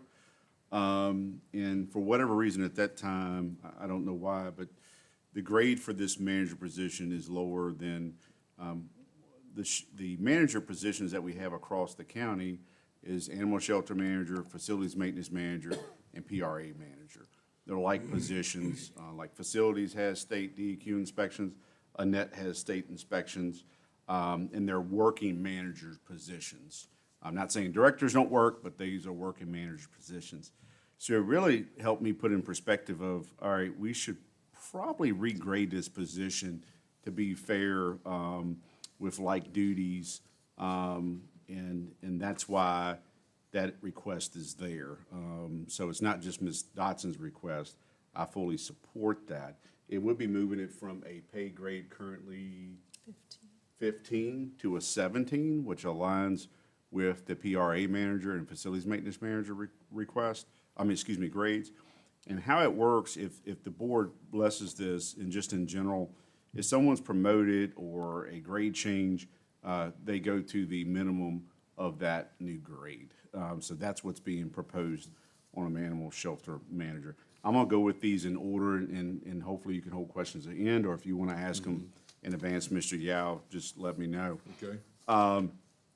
The other position, currently there's just kennel assistant. There is not a kennel assistant 1 or 2. We did look at other localities. Again, the request was an increase for Melissa, who is our only part-time employee at the shelter. We looked at other localities. They might call them custodians or animal technicians, or I don't think we're working on animals like cars. But the thought was, okay, I tasked Ms. Dotson and Ms. Struthers, our HR manager, to let's look and see if there's rationale and create a senior position for kennel assistant, and you would split that. A kennel assistant 2 would be your most senior position. Your kennel assistant 1 would be your entry level. The kennel assistant 2, while we're not requesting that to be an assistant manager or animal shelter position, the thought is that there would be some functions, and I'll have to ask Ms. Dotson to speak to maybe some examples of these, but some functions that, while they wouldn't be an assistant manager, there may be some things that normally the manager would do that a kennel assistant would be involved in. They could be like intake sheets for the animals as they come in, or they track each animal, whether they're surrendered or rescued, and then, they go out to the vet, they have care, all that's noted, and they come back. So that may be an example. And then that would carry a new grade of a pay grade 7. I think it equates to about $1 per hour increase in that salary. Again, if you create something, you move it up to the minimum. And then the kennel assistant 1, as Ms. Dotson mentioned, and I support the request of unfreezing the 3rd position. The idea is if the board likes this strategy or recommendation put before them today, then that unfrozen position would be hired at the kennel assistant 1. Ms. Dotson, to make sure I didn't cloud or misrepresent or not include certain, did I describe that right? And do you have anything to add on the positions? Yes, that was a perfect description of how those 2 would work. And the kennel assistant 2, Melissa, she would be under me. She would handle the intakes, phone calls, adoptions. She would handle all of that, as your kennel assistant 1 would not. They would be more for the cleaning, the feeding, and things. So Melissa she wouldn't have the same duties as the manager would, but she could handle all the paperwork as she's doing now. But both of them are part-time. Yes, both are part-time. How many hours a week is that? So for the kennel assistant 2, I believe 16 hours. Melissa, I believe, works 35 hours, 32, 35 hours. The kennel assistant 1 would be 16 hours? 16 hours, yes, sir. That would be a Wednesday, Thursday, Friday, and Sunday job, 8 to 12.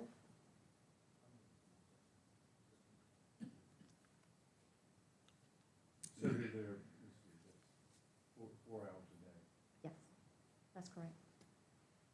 And as you can see in the notes, we put the recommended, it would be at the grade 6, 832 hours a year times $16.25 would be the new starting pay for grade 6 with the COLA. And that would add about 15,000 to the budget, and that includes FICA. And also the kennel assistant one with the 16 hours, they would be the fill-in. If I needed off, then they could step in, or if Melissa needed off, then they could step in for those 2 positions to help out. And just one other thing I want to add, and I should have had this printed off so you can see the chronological, but this is an area that I know some folks, not saying those present, may look at, well, the county doesn't run lean, or they add, they don't take away. Back when I was on the board of supervisors, the shelter manager, I think, had been a part-time, or excuse me, Mr. Cave was there, and then there was a required separation. Then that manager position went to a part-time, not a full-time. This is before Ms. Dotson in her current capacity. And at one time, I think we had up to 5 or 7 different part-timers, including also some volunteers that were coming from time to time. Since then, we have reduced. And even back when, I think Ms. Ingram was her name, was the part-time animal shelter manager, it's becoming very difficult to hire for that position. And quite frankly, I think it needed to be full-time. So one of the conditions was, at that time, we had 3 part-timers. I proposed to the board to eliminate that 1 part-time, push that in to make the animal shelter full-time, and that's how we got down to the numbers of full-time animal shelter manager and 2 part-timers. So just a little walk down memory lane, if you will. And if I can, when I started back in 2012, I started over at the shelter area. There were 7 employees at that time. Y'all have a lot more animals. I see you keep your animals down pretty low right now. Yes, we have amazing adoptions. My rescue partners are great. When I first started, there were quite a lot more animals there. So, yeah. Why the decrease? Effort. Social media is great, effort is great. I always keep what's available out so the public can see. I think the spay-neuter clinic is helping. People can get their animals fixed. They can stay in homes longer. People are learning how to take care of their animals. I think all that helps with the decrease that the shelter sees. Oh, thank you. I appreciate that.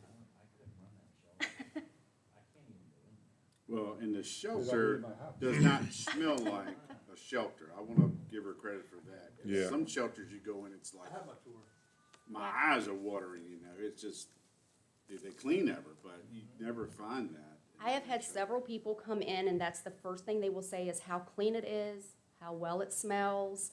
I have even had people come in with the last few weeks saying it's one of the best shelters that they've ever walked into. I will take that every time that they walk in, because I know that we are doing it right. Mm-hmm. And I'm happy from where the shelter started to where it's at now. I'm extremely happy in the way the shelter has turned around and the public view of the shelter. Did you get your donations finished up for your pen out there, your exercise pen? That is up. I am still doing the Doggy Clubhouse donations. I'm probably $1,200 short. Decades Arcade in Charlottesville is doing another fundraiser for us at the end of the month. Those proceeds will go towards the purchase of that. I am hoping to have that purchased by the summertime, so we can start using it. And then I also have our donation benches. They have arrived. They're just waiting to be put up. So to make our back play yard feel a lot more comfortable and homey when you're out there playing with the animals that you want to take home. Like a dog park. Like a dog park at the animal shelter. Yes, sir. All right. Questions from the board for Annette? Okay. All right. Thank All right. you. Thank I you. appreciate it.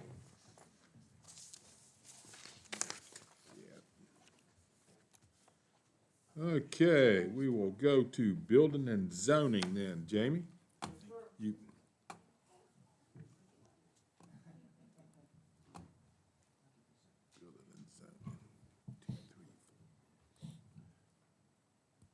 Hello, good afternoon, board. Thank you. And I'd like to really thank you all for, I had to move mine a couple times because of my son's surgery, but I really thank you for letting me be flexible. I'm not sure where you would like to start. If you don't have a preference, I would like to start with the fee schedule, unless you have a preference. Yeah. The only thing I was going to ask, we have our fee schedule next week. We're going to talk about all fees next week of the county. Is it possible to table that until next week? Would you be? That's, either way is fine with me, because we got some changes proposed in there that I wanted to Okay. review with you. I apologize. I should have let you know in advance, but we just last minute talked about waiting until next week to do all the fees of the county. Yeah, let me get with you this, either finish up this week, beginning of next week. The thought process is that we've got some big ticket items, but it makes sense to talk fees when we're there. And anything that I could communicate, great, but I also want to give the opportunity to department heads, if they want to explain those fees, they can do it then.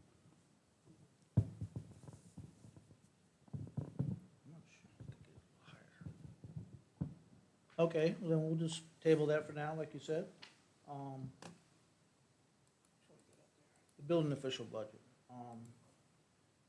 What we've done, we tried to be as fiscally responsible as possible. We went through every line item, talked about it over and over, and, you know, we try to keep our fees as reasonable, our budget as reasonable as possible.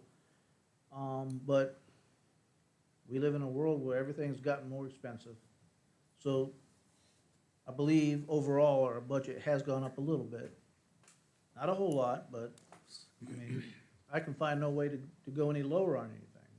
Everything we can do now costs more, every single thing. I'm not even talking about gas. I don't even know what that's gonna do, but,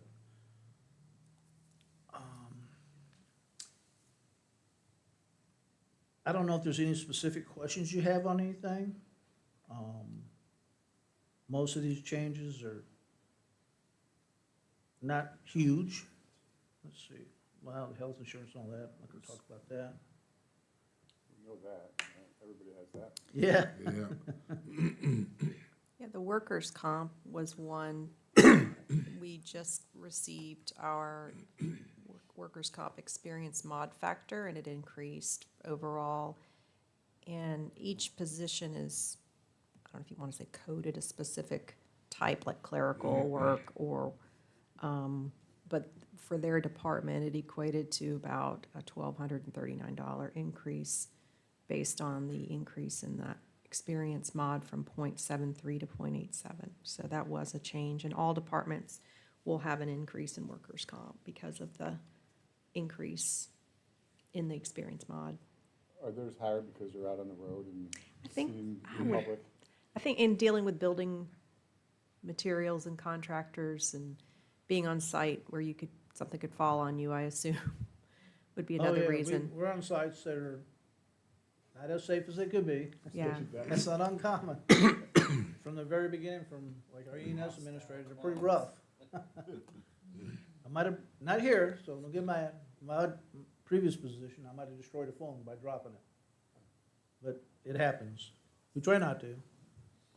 One thing, in the last bunch of budgets since I've been here, training had a very small budget, and zoning-wise, they pretty much had no training. They had no budget for training. That has to change. I mean, we gotta keep our people as sharp as possible, represent the county well. I mean, look at our zoning administrator, he's a certified zoning administrator. You know, we didn't have that in the past. We have it now. And, Tracy, she's not gonna be the zoning administrator, but we're gonna be sending her to the classes too, because that's her main focus, along with building. But most of the items, there's some small increases, but I think are small, and I think they're reasonable. Same with the building code side and the E&S side, we have to obtain recertification hours, different methods of doing that. Sometimes we have to go to classes. Building code wise, sometimes the classes are free, often they're free, but not always.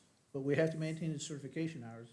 I mean, the state code requires it, but we want it as a county anyway. I tout that all the time. Our department's fully certified, everybody, in every facet, and then some. Not all departments are even close. So we're head and shoulders, in my opinion, above a lot of departments. Is that still the building department one up there? Yes, it is. We want to go to the zoning. Well, unless they have any do Well- y'all have any questions about any of these line items? Is there anything?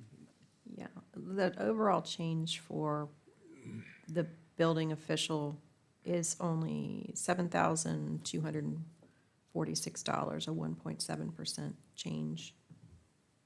And, yeah, there's one point in here. We didn't raise the budget for books. We're kind of lucky right now. The state's picked up and they're giving us digital books for, I don't know, 5, 6 years. It's a subscription I was gonna apply for anyway, but they give us a grant for it, so we saved quite a bit on books. And books, building code books and zoning, they're high dollar. So if you don't have any questions, we can go to the, Well, I got, Yes, so sir. Jamie, there's a resume in here for a deputy building official. What is that? yeah, It's- what we've been talking about for a while is, I'm the building official. Uh-huh, Carl is currently classified as a residential combination inspector. My thought is, we should have a deputy building official. Like, when I went out for surgery, I was out like 6 weeks. We have to have a building official to sign various documents, approve things. My goal is to work, and he's working towards it. He's got a bunch of commercial certs already. He's got one more to go, and then a couple more classes. And he would be classified as a deputy building official.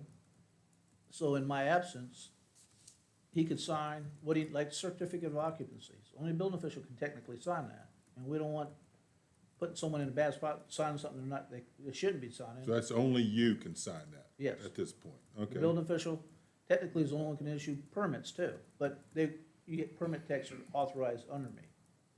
But in the absence, I could be out, eventually I'll get a vacation sometime.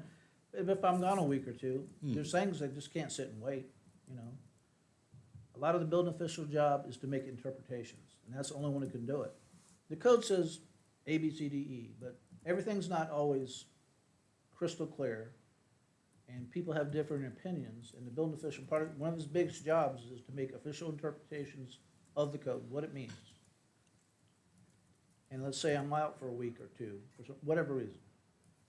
They can't just sit for weeks, So I think it's a needed position. It would be a combination commercial, residential, and then there's these other classes, advanced official, and I'm not sure if you're familiar with the existing building code. All these existing buildings, they have a special code for that, because you can't take those buildings and make them comply with today's standards. Can't be done. But they don't want to tear them down. So there's a lot of grace given, I should say, for certain things.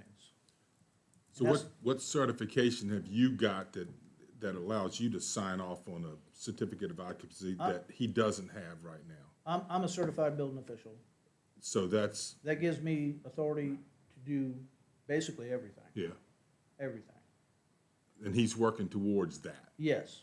Is that ultimately a test somewhere down the Well, line? he's been taking a number of them. Yeah. He's taken a number of exams. Series of How tests. close is it? He would need his commercial electrical, because he's already got plumbing, building, mechanical, commercial side. He's got all the residential stuff and then some. He needs commercial electrical, then he would need, they call it advanced I official. will speak to it, yeah. They, that's where you go through the legal stuff. 'Cause the building official too ends up court sometimes. Not that we like to, but you gotta understand the code is written the way it's written, because it is state law. And sometimes, that's where the interpretations come in too. They have to write it so it's a legal document, and then we do a lot of, interpretation for people. What does this mean? Because they write it in basically legalese. And I don't give people stuff like that. I put it in plain English so they can understand it. Otherwise, we just go round and round in circles. The advanced official is that one position, and that existing building code, which they finally mandated probably 6, 7, 8 years ago that they have to use it. And it was always to their advantage. They just didn't know it. Contractors, engineers, architects. So once he gets all these things, I would like for him to be classified as a deputy building official. That way, I could be gone and things still flow without delays, without us, man, it happens in some places. people sign things that probably shouldn't, and I don't like to put people in a position they shouldn't be in. You know, I'll sign anything, because I can, if I'm comfortable with it. Sure. but I don't want someone else doing that. Mr. Weekly? Yes, so, I'm not sure if all board members are aware, occasionally, and we try to encourage, I think this happened, during discussion with the Board of Supervisors when we first introduced the need for the compensation and classification study. And we talked about creating pathways for employees, because retention's always been a concern. And not just, this isn't cheese appreciation, right? You gotta actually, they gotta be measurable and pertain to a department, function. In this case with Mr., I'm gonna mispronounce Carl's last name. Brackenbow? Brackbean. Brackbean, all right, I need to get that Everybody right. does. We set that pathway out, and he is really taking it upon himself. I think for not only the various building disciplines, I think he's also got his ENS Yes, he does. certification. ENS as well. So the goal down in that department, and like a rural department, is to run lean as possible, be multidisciplinary, and then certainly, you know, if his volume of permits going up, then maybe we come talk to you, but we're trying to hold the level, even though you've heard some position requests here today and the prior week. But the idea, as Jamie said, so for example, Mr. Gordon is not the assistant county administrator, he is the deputy county administrator. So words have definitions and mean things, so generally a deputy title it gives you that authority to sign off, as Jamie said. And, you know, it keeps that continuity of government and operations going. I think it's also a good retention tool.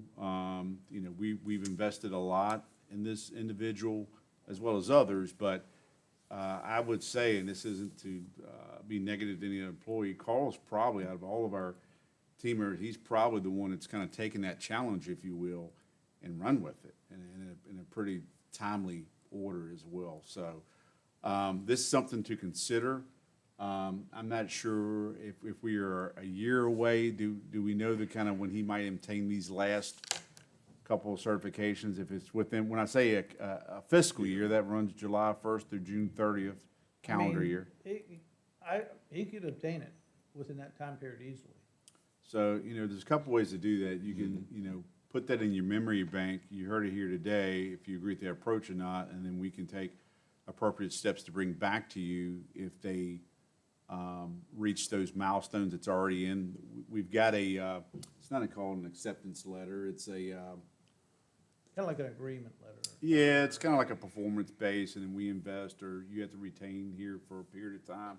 But, so we got an agreement on this, and I think we can always bring it back if you want to at that time, because right now, we wouldn't know what the funding would be needed for it. But I fully support that idea, because yes, it may sound like a new position by title, and that position description does not exist. That would be technically true. But I want to be clear, this is using is terrible. It would be identifying an existing employee, and this would be a promotion for that. So new position as far as title and duties, but not adding a new body. There would be some compensation requests come forward. I want to be clear on that. But that's why Jamie is requesting that. And I think it's a fair request, and by Carl demonstrating his aptitude, I can't imagine coming over and learning a new language, getting over that barrier, also picking up trades. That's something to be proud of. So whenever you think the timing of that, one is, do you support that idea? And if the answer is yes, then two, what is the timing that you wish to consider? You know, that could be now, that could be wait until he reaches those milestones, which he has to do anyway, per that agreement letter. How much time has he got with the county? I think mine's almost 7, so he's like right at 6. I was gonna say, I've been in this position 4.5, a little over 4.5 years, and he was here when I was hired as county administrator, I so. believe it's about 6, and because I got like one more year than him. Okay. Kind of tag along with that, I put in your packet, you know, because I think we have a great team down there, but we want to retain them, like Jonathan was saying. This kind of like certification incentive package I put together. You know, if someone wants to attain a different, or an additional certification above and beyond what their minimum job title requires, we talk about it, and then not everyone's gonna get everything, like our permit techs, they're never gonna be inspectors. We don't need them out in the field, but there's other paths if they wanna get more knowledge, more value to the county. In the past, we had a permit tech who was a plans reviewer, and that could be something one of them aspires to be. And then the zoning and building technician aspires to have some more certifications in the zoning side. So we have multiple employees with multiple certifications that serve the county, I mean, immensely. A lot of departments, you know, you got an electrical inspector, that's it, that's all he does. We can't afford that, we just can't do it. We have multitask people. Carl's got everything residential, almost everything commercial. We like to have this incentive program that for various additional certs, they would, you know, be compensated for it. But it's not like you can just take anything and everything. They'd have to apply for it. We talk about it, see if it fit in that scheme. And then, you know, if they obtain it. And in the packet, I believe it's in there about what we talked about. Because there's lots of certifications, but, you know, permit techs are never gonna be inspectors. You know, that wouldn't serve the county well, to have our office people out in the field. But our office people can do more than just process permits. They do a lot more than that, by the way, a lot more. But they can do additional things. So that's something I'd like, you know, you to consider as well. Hey, Jamie, so Yes, sir. your training and certification, is that done online, or, and what is, None of it's online. none of it's The online? building- You go somewhere and do this? Yes, the building code side, they have a building code academy. They go to a series of classes. It rotates throughout the state. It's run by the Department of Housing and Community Development. We charge all our contractors 2% extra to fund this academy for the instructors, the hotels. The good thing about that one is, so let's say we go to a class, it costs the county nothing. They pick up the hotel, food tab, and the training. The contractors and permit applicants all pay for that. That's what it's done almost throughout the state except Fairfax. They do their own little thing. But we couldn't afford that, but the state does it. Generally a 1 or 2 day event? Anywhere from 1 day to 4 days, depending on what it is. Like a plans review or a structural class. There's a lot involved in that, so that's 3 or 4 days. Inspector, like commercial electrical, that's 3 or 4 days, because there's quite a bit involved in that. The ENS, same thing, they have to go to a class somewhere. They rotate them throughout the state, so it makes it easy on the counties to get there. The same with the zoning stuff. They rotate them Yeah, that's, here and there throughout the state. I remember. I just have a quick question. Yes, sir. How did we come up with a $2,000 figure, though, for each certification? Is it based on any kind of county step system, or? No, it was not based off of steps up. I was trying to come up with a number that seemed reasonable, that, okay, I get the certification, I get this much more. Right. Because, you know, it's hard to look at another county and see what they pay. I mean, you look at Fairfax, whatever they did double our salaries, but then again, it costs 5 times to live up there. Right. So we're not looking at that, we're looking at what each certification basically would mean, you know, and just try to come up with a fair number for the county and for the employee. Yeah, and you don't want to just give them an attaboy, a pat on the back. I understand that. No, I mean, you But get is it close to like Green, or is anybody else doing this? Culpeper? Culpeper's bigger, so maybe not. I don't know that Culpeper does this. There are counties that have this. Okay, They kind of bundle them, like you have to get 2 or 3 to get something. okay. I don't know that that's always useful, because sometimes 2 or 3 could take years to get, depending on the class schedule and, of course, our workload. We can't send everyone to class all week, and nothing will get done. We have to really organize our schedule for everyone to go to classes. And we do it, but it just takes time. Right. And you would pick, they just can't pick what they want to do. You No, would say, no, we no. need this backup. Yeah, they could say, okay, I like this, but Yeah. let's say a permit tech said, I want to be a residential building inspector. We're going to say no, because Right. there's no point in that, for her to go out and do inspections. Or if it happened to be a he, but ours are ladies right Yeah. now. It would be something, more appropriate, like a plans reviewer maybe. Okay. All just to add as well, and this isn't me, I fly above the clouds, but per our policy, any promotional plan, incentive plan, unless it's been fully adopted by the board, individuals, those would come to my office to review anyway. Any of those type of things too doesn't just involve me. I'll ask Ms. Warren, check compensation, salary, or, I'll talk to Tilly as well, just to make sure that it's just not my point of view or lens of looking at this. As far as picking a nominal value or how do we arrive at this, I'm not sure I can honestly say that, we did it based on a formula.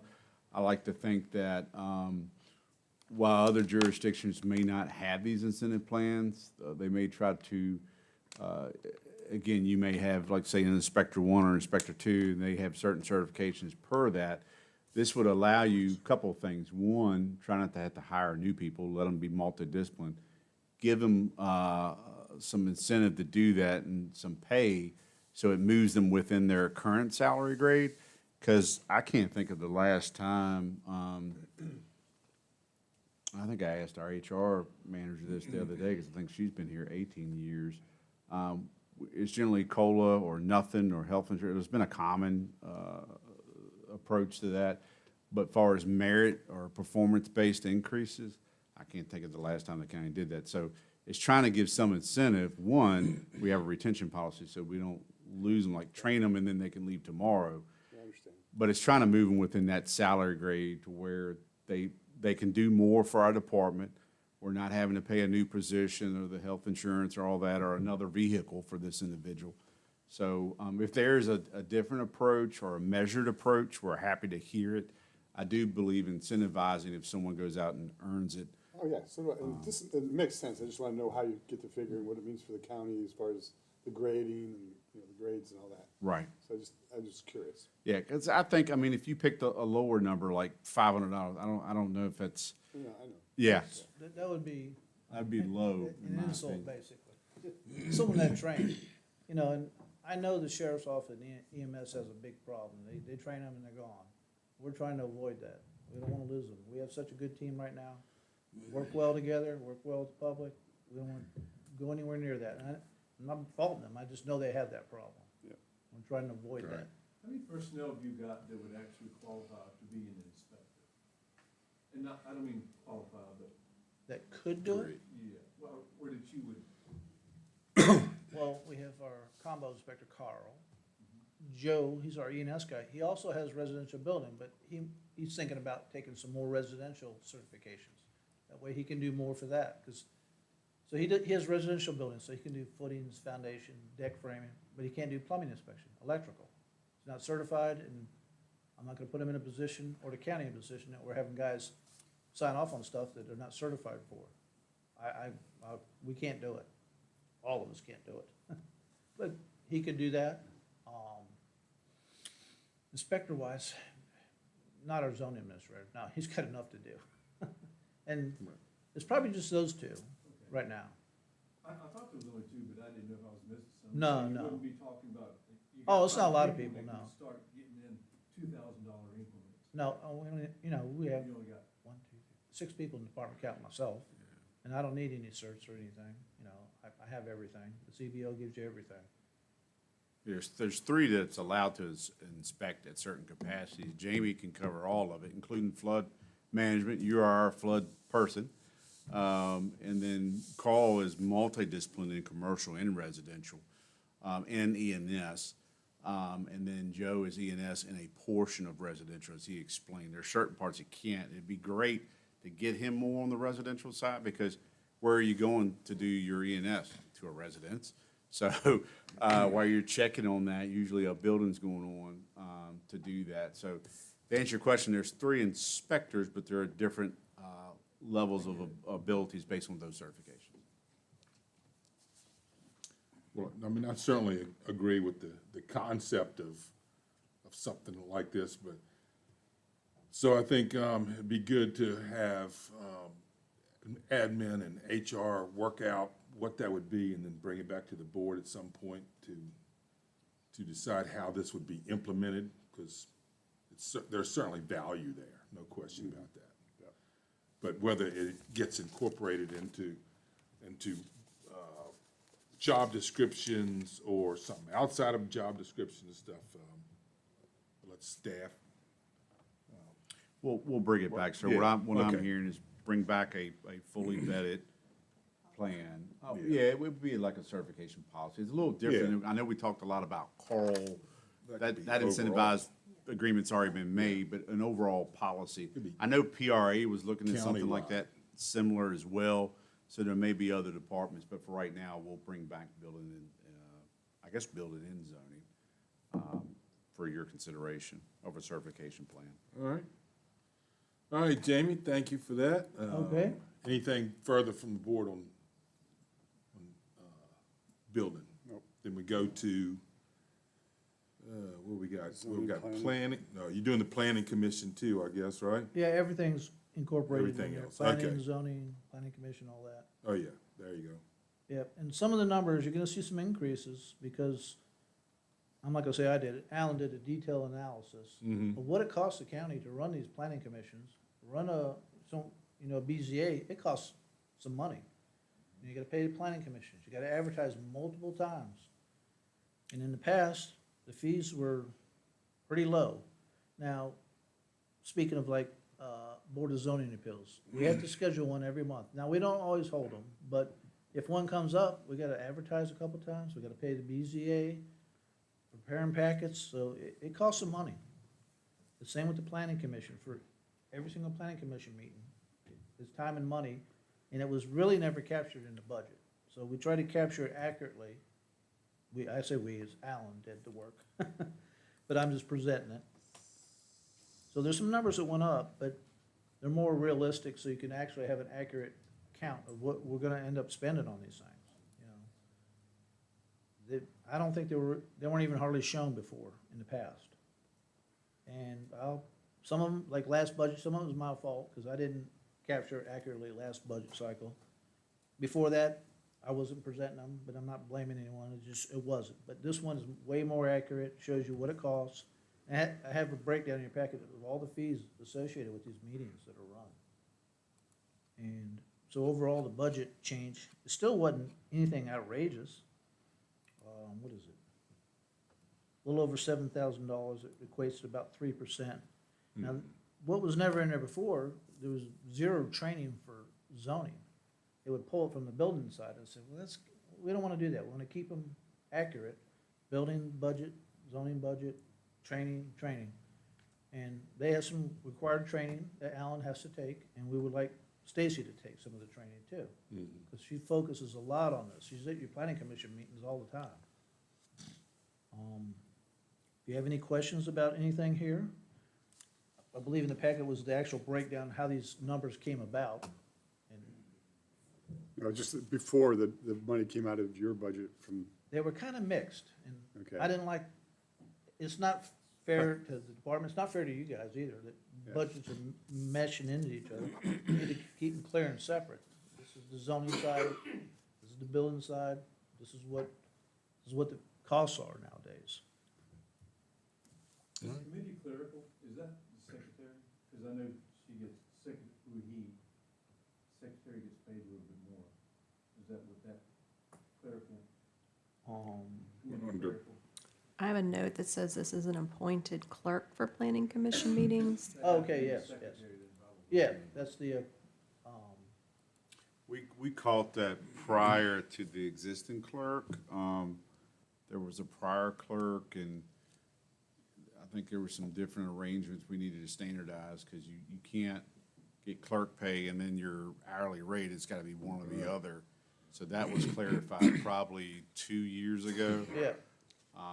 But yes, sir, to your point, that's that clerical position that functions for the planning commission. But Stacy is doing that, right? That is correct. I believe that's who they assigned that to. Sir? Okay. Yeah, and she's a, She get is. it mixed up, she's a non-exempt employee, right? Correct. Yeah, so her coming after hours, she has to be compensated, and you know, this is the way we That's not the line budgeted we would for. pay her with. Is it? Yes, we're breaking it out now. I think Oh, you're she's cutting getting, that? yes, we're breaking out her, like, any type of pay that's committee-related Oh, versus okay. after hours into these categories. Yeah, myself and Very Alan, we're well. exempt, so that's just part of the job. and Got We it. understand that, but the other employees are not. Mm-hmm, Because we get, on occasion, okay. if we get really busy, sometimes they're like, well, can you have your people work overtime and we'll pay them? I said, no, we can't do that. We just can't run wild, willy-nilly and start paying overtime without a lot of talks. Right. Okay, further questions on zoning or planning commission? No, All right. you know, Jamie, I know one of your big objectives has been the professional development tracking. I think it's starting to show the benefits of that. Thank you for that. And thank the team for that, because they're shining, I can tell you that. Not only, you know, like, we do inspections or make rulings, we don't like telling people no, but sometimes that's the answer. But then, we've got it where, okay, you can't do that, but this is how you do it. We show them the path. Because in the building code, there's a path, one way or the other. One costs something, but if you want it, there's a path, and we can show them it. Okay, thanks, Jamie. All right? Any other questions? No, sir? Good job. All right, well, thank you. All right, we'll go on now and discuss the budget calendar. What we got?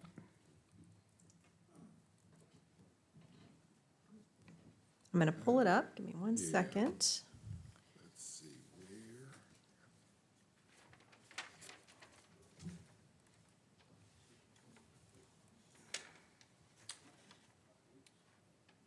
So you pulling up version 5, it's in, All right, go back here.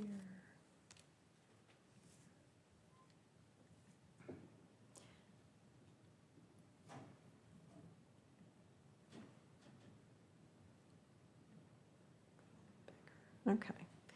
I believe this is what I have labeled as the adopted version. And as you can see, we're in March, and this work session, March 12th, that we're finishing up, was the rest of the department and outside agency presentations are now completed. Next week, the 19th, we had originally scheduled for that to be the county administrator and finance director presenting a proposed budget, some scenarios for you to discuss. But what we would like to ask the Board of Supervisors feedback on is if we could change next week from being county administrator and finance director presenting a proposed budget to us coming forward with basically outside agency list that you go through one by one and discuss what you want to have that final contribution be, as well as I have a list of all the extra asks of the departments, like the positions. I've got all of that outlined in a spreadsheet. So we would spend next week's session going through just a work session on what you've heard throughout all these budget workshops and making decisions for Jonathan and I to give us direction for the final budget draft that we present. So I think that next week would be a good time to do that. And what that would mean, though, we don't have another session after the 19th. What we could do is, I would propose that we do on the 26th, which is the next week after next. We could do our presentation after you've given us feedback next week. Jonathan and I could come forward on the 26th with the final budget draft for you. And then the rest of the calendar would be the same as far as the advertisement for the public hearing. Jonathan, did I miss anything? No, I think you have. I appreciate it, because we looked at it and see what's the best approach. I know you all have other commitments and schedules. You're kind of in the swing of it on Thursdays anyway, right? You've done blocked it out. We just feel like we need that extra time. Again, I know we have a new capital request from the schools at $650K, 2 HVAC units. Of course, they're more commercial. There's a strategy on how to do that. It might involve FY '26 funding versus '27. You have your own additional capital items.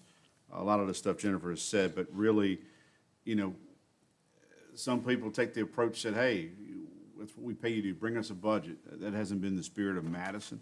I'm certainly capable, Jennifer and I both are capable of doing that.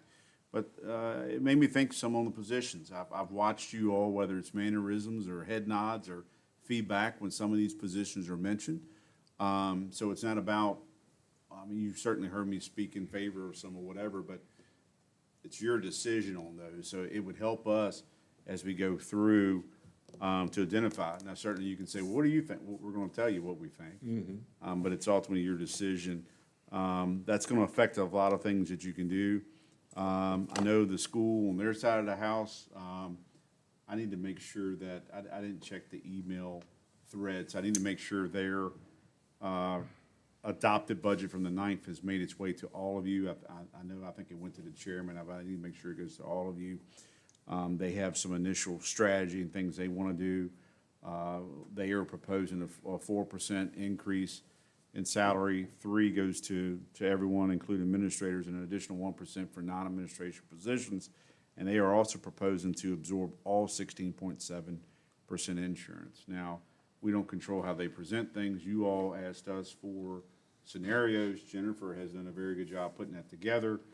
Certainly, there will be a recommendation of what I think I would like for you to fund, but again, it's your decision. So you will have a variety of scenarios when it comes to COLA, when it comes to insurance, and then, of course, your outside agency. So I feel pretty confident once you trim or add or whatever you give us direction on next Thursday, we'll have everything we need to put together that final draft for you all, which you'll see it again when we do the public hearing, but that's for you all again, but the public to vote on that. We do not know what that final number will be yet. A lot of it's going to determine on once you get there. Jennifer's got spreadsheets. We can do it on the fly, and you'll kind of see that number that's different from last year to this year, and you can make decisions on, again, additional cuts or open appropriation from fund balance. We have done that many years. That's not unheard of, but it's the comfort level you feel of doing that. Initially, last budget, you had an open appropriation of $1.4 million.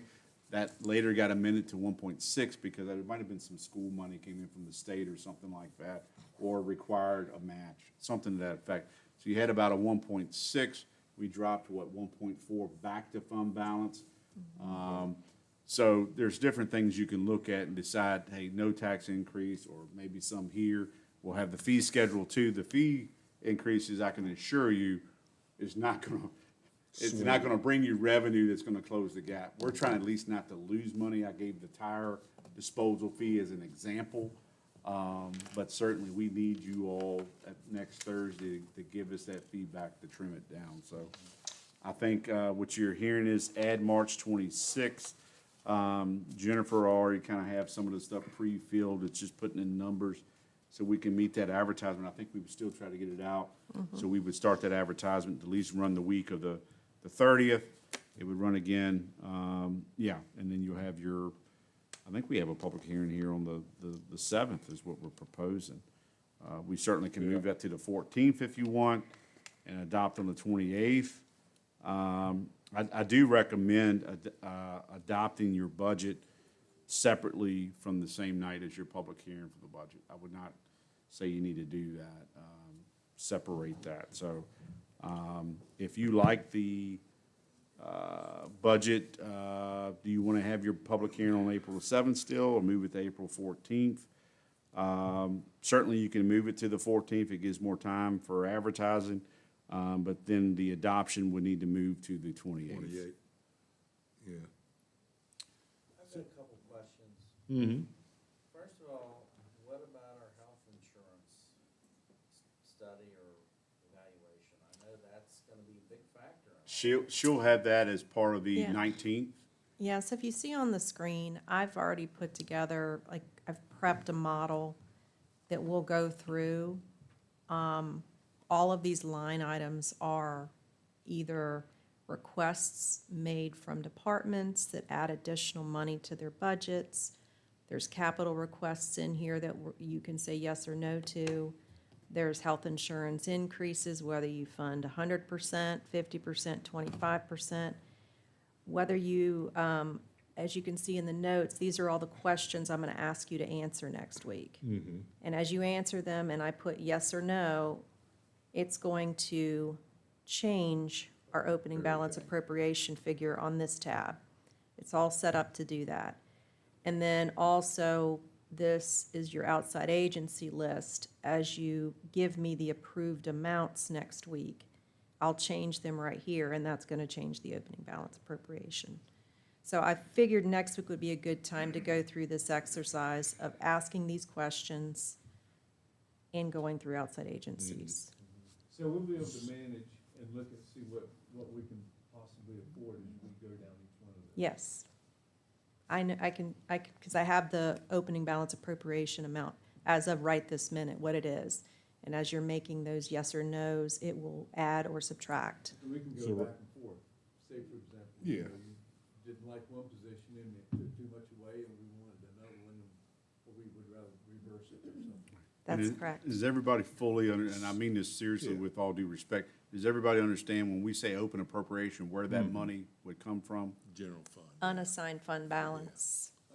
unassigned. Right, so Jennifer gave you, we can share FY '25, but we're projecting, there was a presentation. Because I've looked at that a lot. Yeah. It makes sense, because I've never seen it before. That's the one, it's broken down into two categories, unassigned restricted and unassigned non-restricted. Reserve. Right, the one that's like $3 million number. Yeah, 3.6, 3 point something like something that. is the amount, I that's think the, it says opening balance.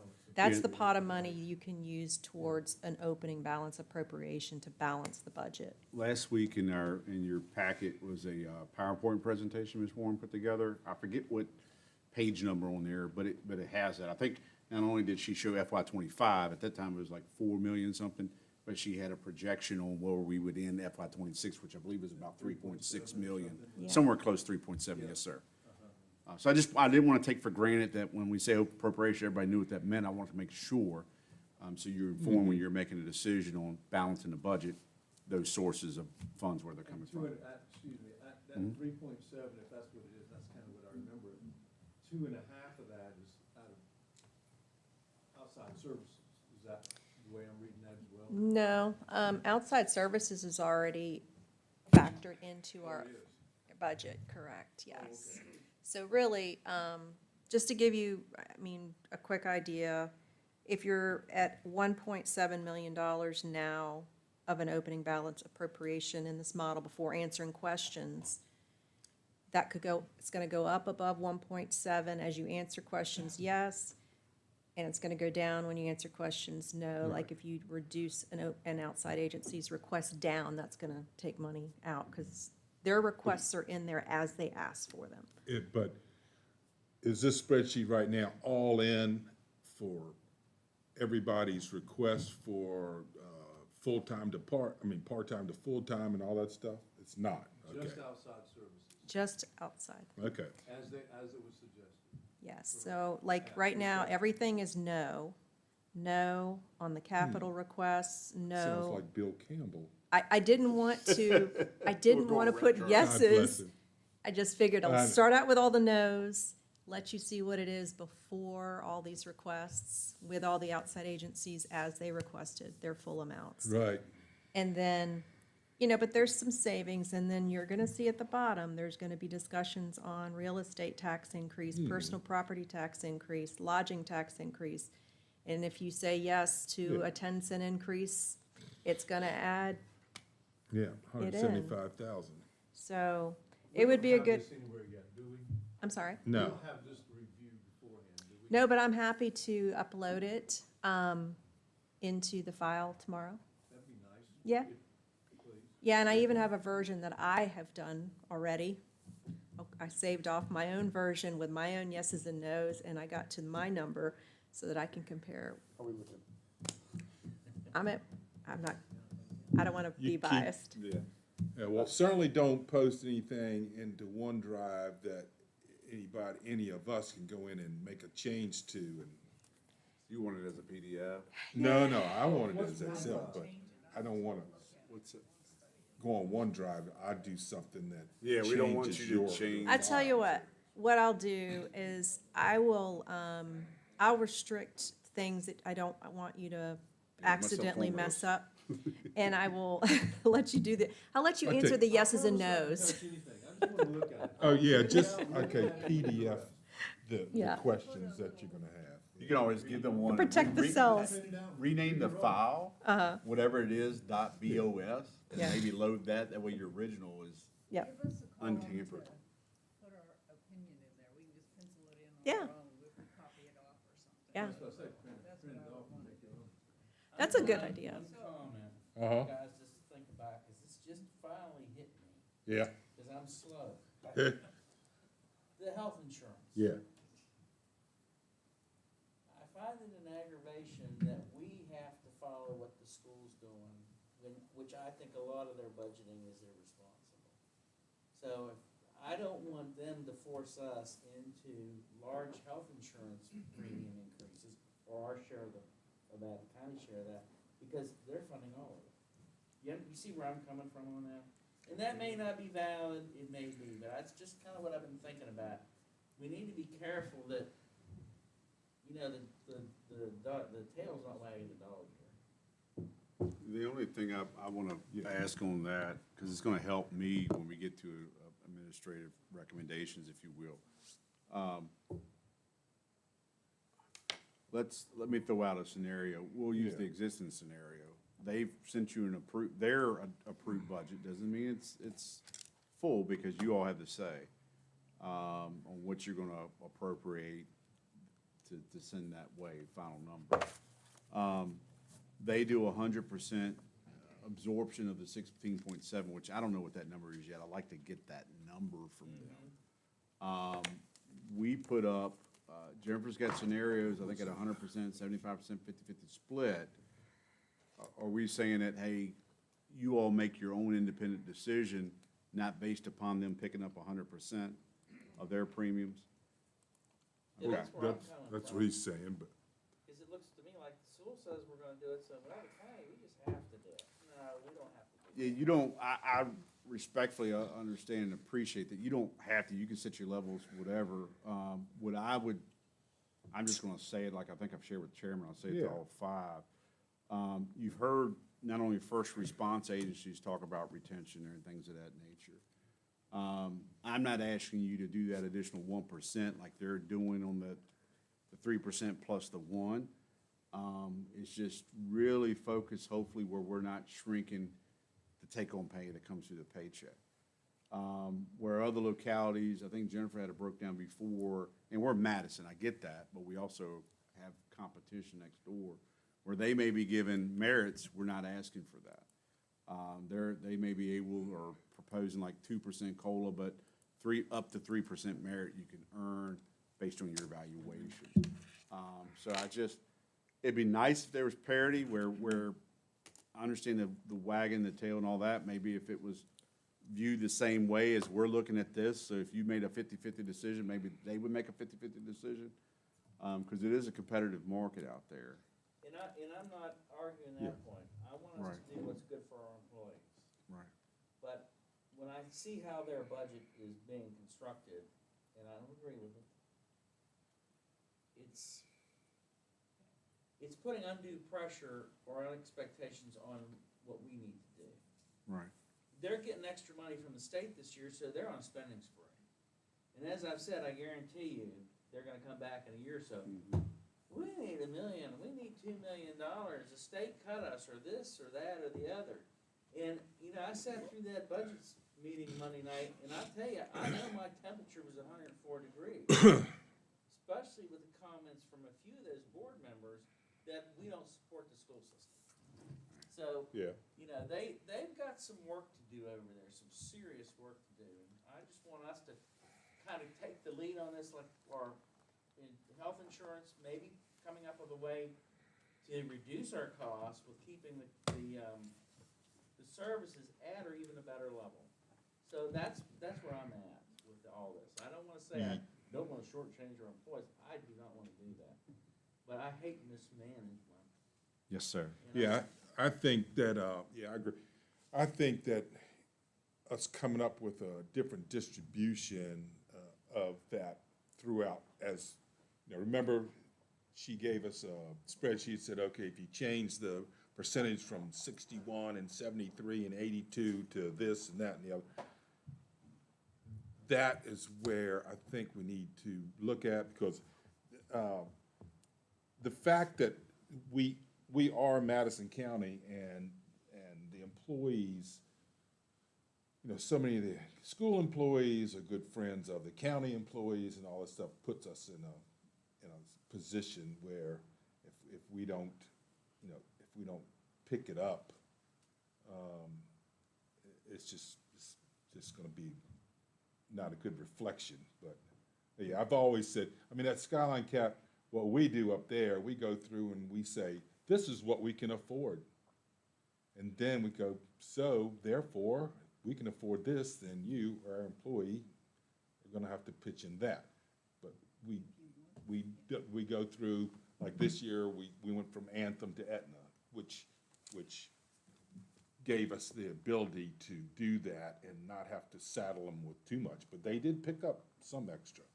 I mean, I think people ought to be sharing always, but, Aetna's not as good as Anthem. Huh? They're not bad, but they're not as good as Anthem. right, okay. I just We'll went through- find out, I just yeah. went through it. Yeah, Let's assert our leadership and say, hey, this is probably a better way forward for everybody. yeah, And we need to have the That's- data to do that, and we will have that's- the data to do that. yeah, that's what I think we gotta, I keep thinking about the full coverage, and the amount of full coverage is different than that Plan B, right? And what is the difference with the full coverage and the Plan B? Because you were saying everyone seemed, well, not everyone, but so Your many census go with spreadsheet the full percentage. coverage on Meets full-time. that health. So if we just offer, what is it like if we just offer the Plan B, and if they want the full coverage, they pick that amount up? Am I making Good. any sense? It is, full she's gonna coverage. bring up that spreadsheet. It has the that census of includes who's in what That plan. includes vision And to Supervisor Yao and Supervisor Joy's Yeah. point, we definitely need to standardize, I mean, the percentages, that predates Jennifer and I, so when you see like Yeah. 89, 71, 6, those definitely, I think we need to standardize, because I don't even know how we approach that. Right. But certainly you can see, to your point, Ms. Sharman, the census of who's in what plan. Yeah, so the Key Care Advantage 500 was the most expensive plan with comprehensive dental. Most people are in that plan.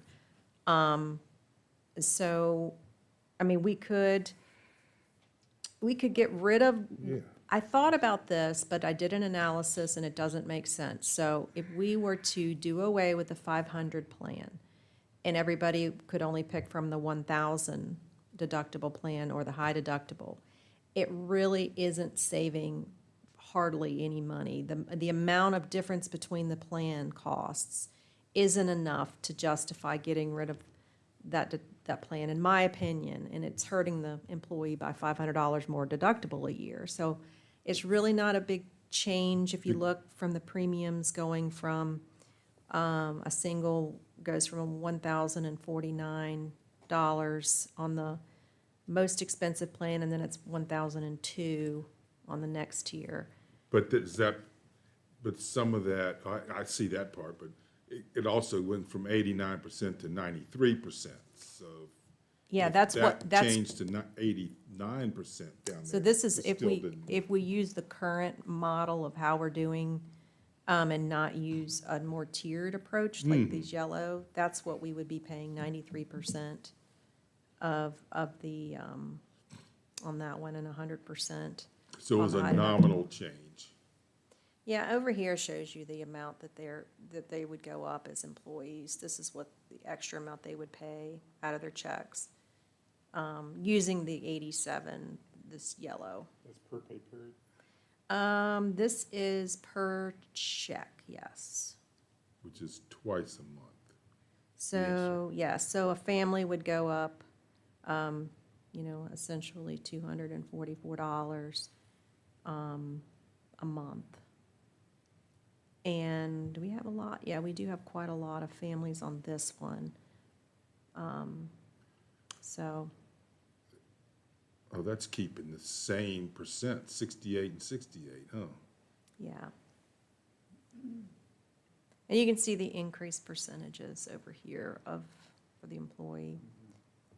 But we can look at this next week as a part of the whole answering the questions. We can pull this model up as well and do both in the fee structure next week. And I like the fact you got the surrounding counties listed too, so you can kind of see Yeah. where their benefits are at. Yeah, and Culpeper, we just updated. Culpeper's at 95, 67, and 61. And I think that might be on, let me see, their tab has their information in it. I don't know if it's very clear, but I don't know how many plans they have. Health Keepers, looks like they have Health Keepers. It's kind of hard to read, but So we'll bring that back to you next week. The other thing we'll need to bring back to you is you now have the school board's budget. So, a decision is going to have to be made there too, as well as funding. Mr. Chairman, I look at you, I mean, obviously, all five of you have a voice in this, but if there's a certain way you'd like to cover that, we'll pass that information along to everybody, which they adopted or approved on Monday. But certainly you all have to talk about that. I know a couple of you were at that meeting. I will watch the remaining 15 minutes when I get home. I did hear enough, including strategic initiative funding. And it's on their website. So you're going to have to make a decision. Now, you may make a decision as, here's the total bottom line number, or you can make comments as you arrive to that. But certainly, we will need to know that number from a capital perspective and their operational budget, so we can factor it in your overall budget to balance the budget. So another question that I have is with these budgets and we see the amounts that they're asking for, is that a general amount that we say okay with, or do we cut it by a third, kind of? For whom? Some of the just schools? anyone in any of the people, do we just take their ask at face value, or do we just have we cut it 10%, we cut it, or is that something we just decide? Yeah, we'll go down it line by line. You're talking about the outside For the outside agencies, yeah, we go down it line by line, and we all heard it, and it's like, okay, what do y'all think? Boys and Girls Club. So, here's an example for me. Boys and Girls Club's asking us for 10 grand. I need to Well, make sure we. Yeah, we got the schools to give up charging them 15 grand, okay? So not only did we save them 5, but, so I would take their 10 and I would say, I'd like to give them 1,000 just so that we're still interested, we're invested in them. Besides the in-kind that the county is giving them for that building down there. Because $1,000 will give them 20 kids scholarships, 20 at $50. okay. Okay? So that would be me throwing out, that's my idea, what do y'all think? And then we go from there, that's every line we do that, sort But I of. might say, no, we need to give them 2,000. Correct, So we'll and sit I, there, talk, and go back and forth. right, Would you mind just putting this in? I don't mind at all. Yeah, I'll slide down, but that way you can get to where you need to be. Sorry, I have to run. No, no worries. And they're all wanting different amounts. Just don't forget what you need. well, there's a lot of history behind it, some of that stuff too, which Jonathan knows some, and the three of us down here, we've been on the thing for the She's got a last- hard stop, so, Yeah. no worries. So, like, we'll know, Jonathan or some of us will know, yeah, well, that amount is required and it's computed based on population. It's just like I asked, what's his name, early to Mr. Carew. Rod Carew, yeah. Where'd you get $5,000 from for the planner? Right. Like, it's based on population. Okay, it's a computation. It's all that kind of stuff. So we'll be leaning on Jonathan since, he's. Yeah, well, this is it, yeah. But you'll have that whole, whatever time period that we got Right. set aside a day, like 3 hours, or if you need to go longer than 6. So- It'll be set aside making those key decisions. You know, if you want to go back in a department budget, usually, this is my opinion, you're the decision maker. When you look at the departments that we have, that's put up their requests, the high-level decision points are is COLA, yes, no, what No, percentage? Health right. insurance, yes, no, what percentage? Positions, yes, no, what percentage, or excuse me, what approval on no. those? And then sometimes those positions are tied to things, like you'll have animal control proposes a new part-time person, also needs a vehicle if you approve it. So some things may just be approving a position as a request, some may have something tangible with it. But as you go through that list, it's really, that's where your big numbers are gonna come from. You know, because it's workforce related. Labor is a big number. The school board budget is one, again, we'll have to add because it's been some additional changes since their work session that, you know, you may want to talk about or at least give us a final number to plug in. So if I may, Mr. Chairman, go back to the calendar. Sure. What I'm Sure. tracking is we'll add March 26th as a work session, same time, same location. If there's a different treat, let me know. We'll do that as well. Okay. And then again, we're going over, I know I'm regurgitating here, but we're going over those key columns and anything else you want to. We'll have the same files to bring up if you want to see something else as far as, hey, go back to facilities department or go back to county administration. We can do that. But high level, we'll have that COLA, that column she had there, COLA, health insurance. Talk to us about positions, talk to us about capital. Plus, we've got the administrative fees, so whether it's building inspection, review fees, if it's transfer station fees, we talked about, NCIP. And then we'll have, so the 26th work session, we'll have the public hearing on April 14th for your budget, and then the adoption, we'll put a new date on here. Of the That's where 28th. you will move to approve, will be April the 28th.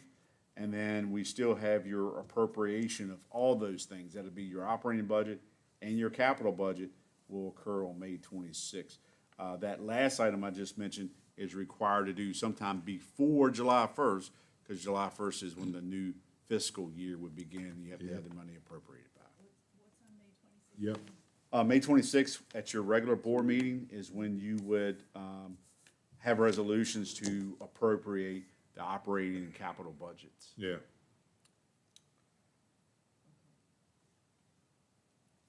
Yeah, that's, everything's done at that point. It's just a box you check, you know, what you gotta, And to again, put I it in place. I apologize. I To thought put- Ms. Curtin was still gonna be here. Sorry for that disruption. That's why I went to make copies. Yeah. And these copies, That's some all right. things not put it on the spot because I realized it's still being recorded. One of these copies I saw had social security number. We're not doing that. So I'm gonna get these back to her. I apologize. Usually I try to maintain professionalism and not stumble back through. We'll circulate a new calendar, to you by the end of this week. Anyway, Okay. thank God. And Yeah. I mean, I don't want to come across as Scrooge or Bill. No, it's, But I do. He was great. yeah. Oh, yeah, good. All right. So, well, I guess the next item is We'll public talk comment. Huh? Public comment. What do you got back there, Kim? Anything? All right, public comment's closed. We have no closed session, so motion to adjourn. Second. I have a motion and a second to adjourn. Any further discussion? All in favor, say aye. Aye. Opposed, nay. Motion carries.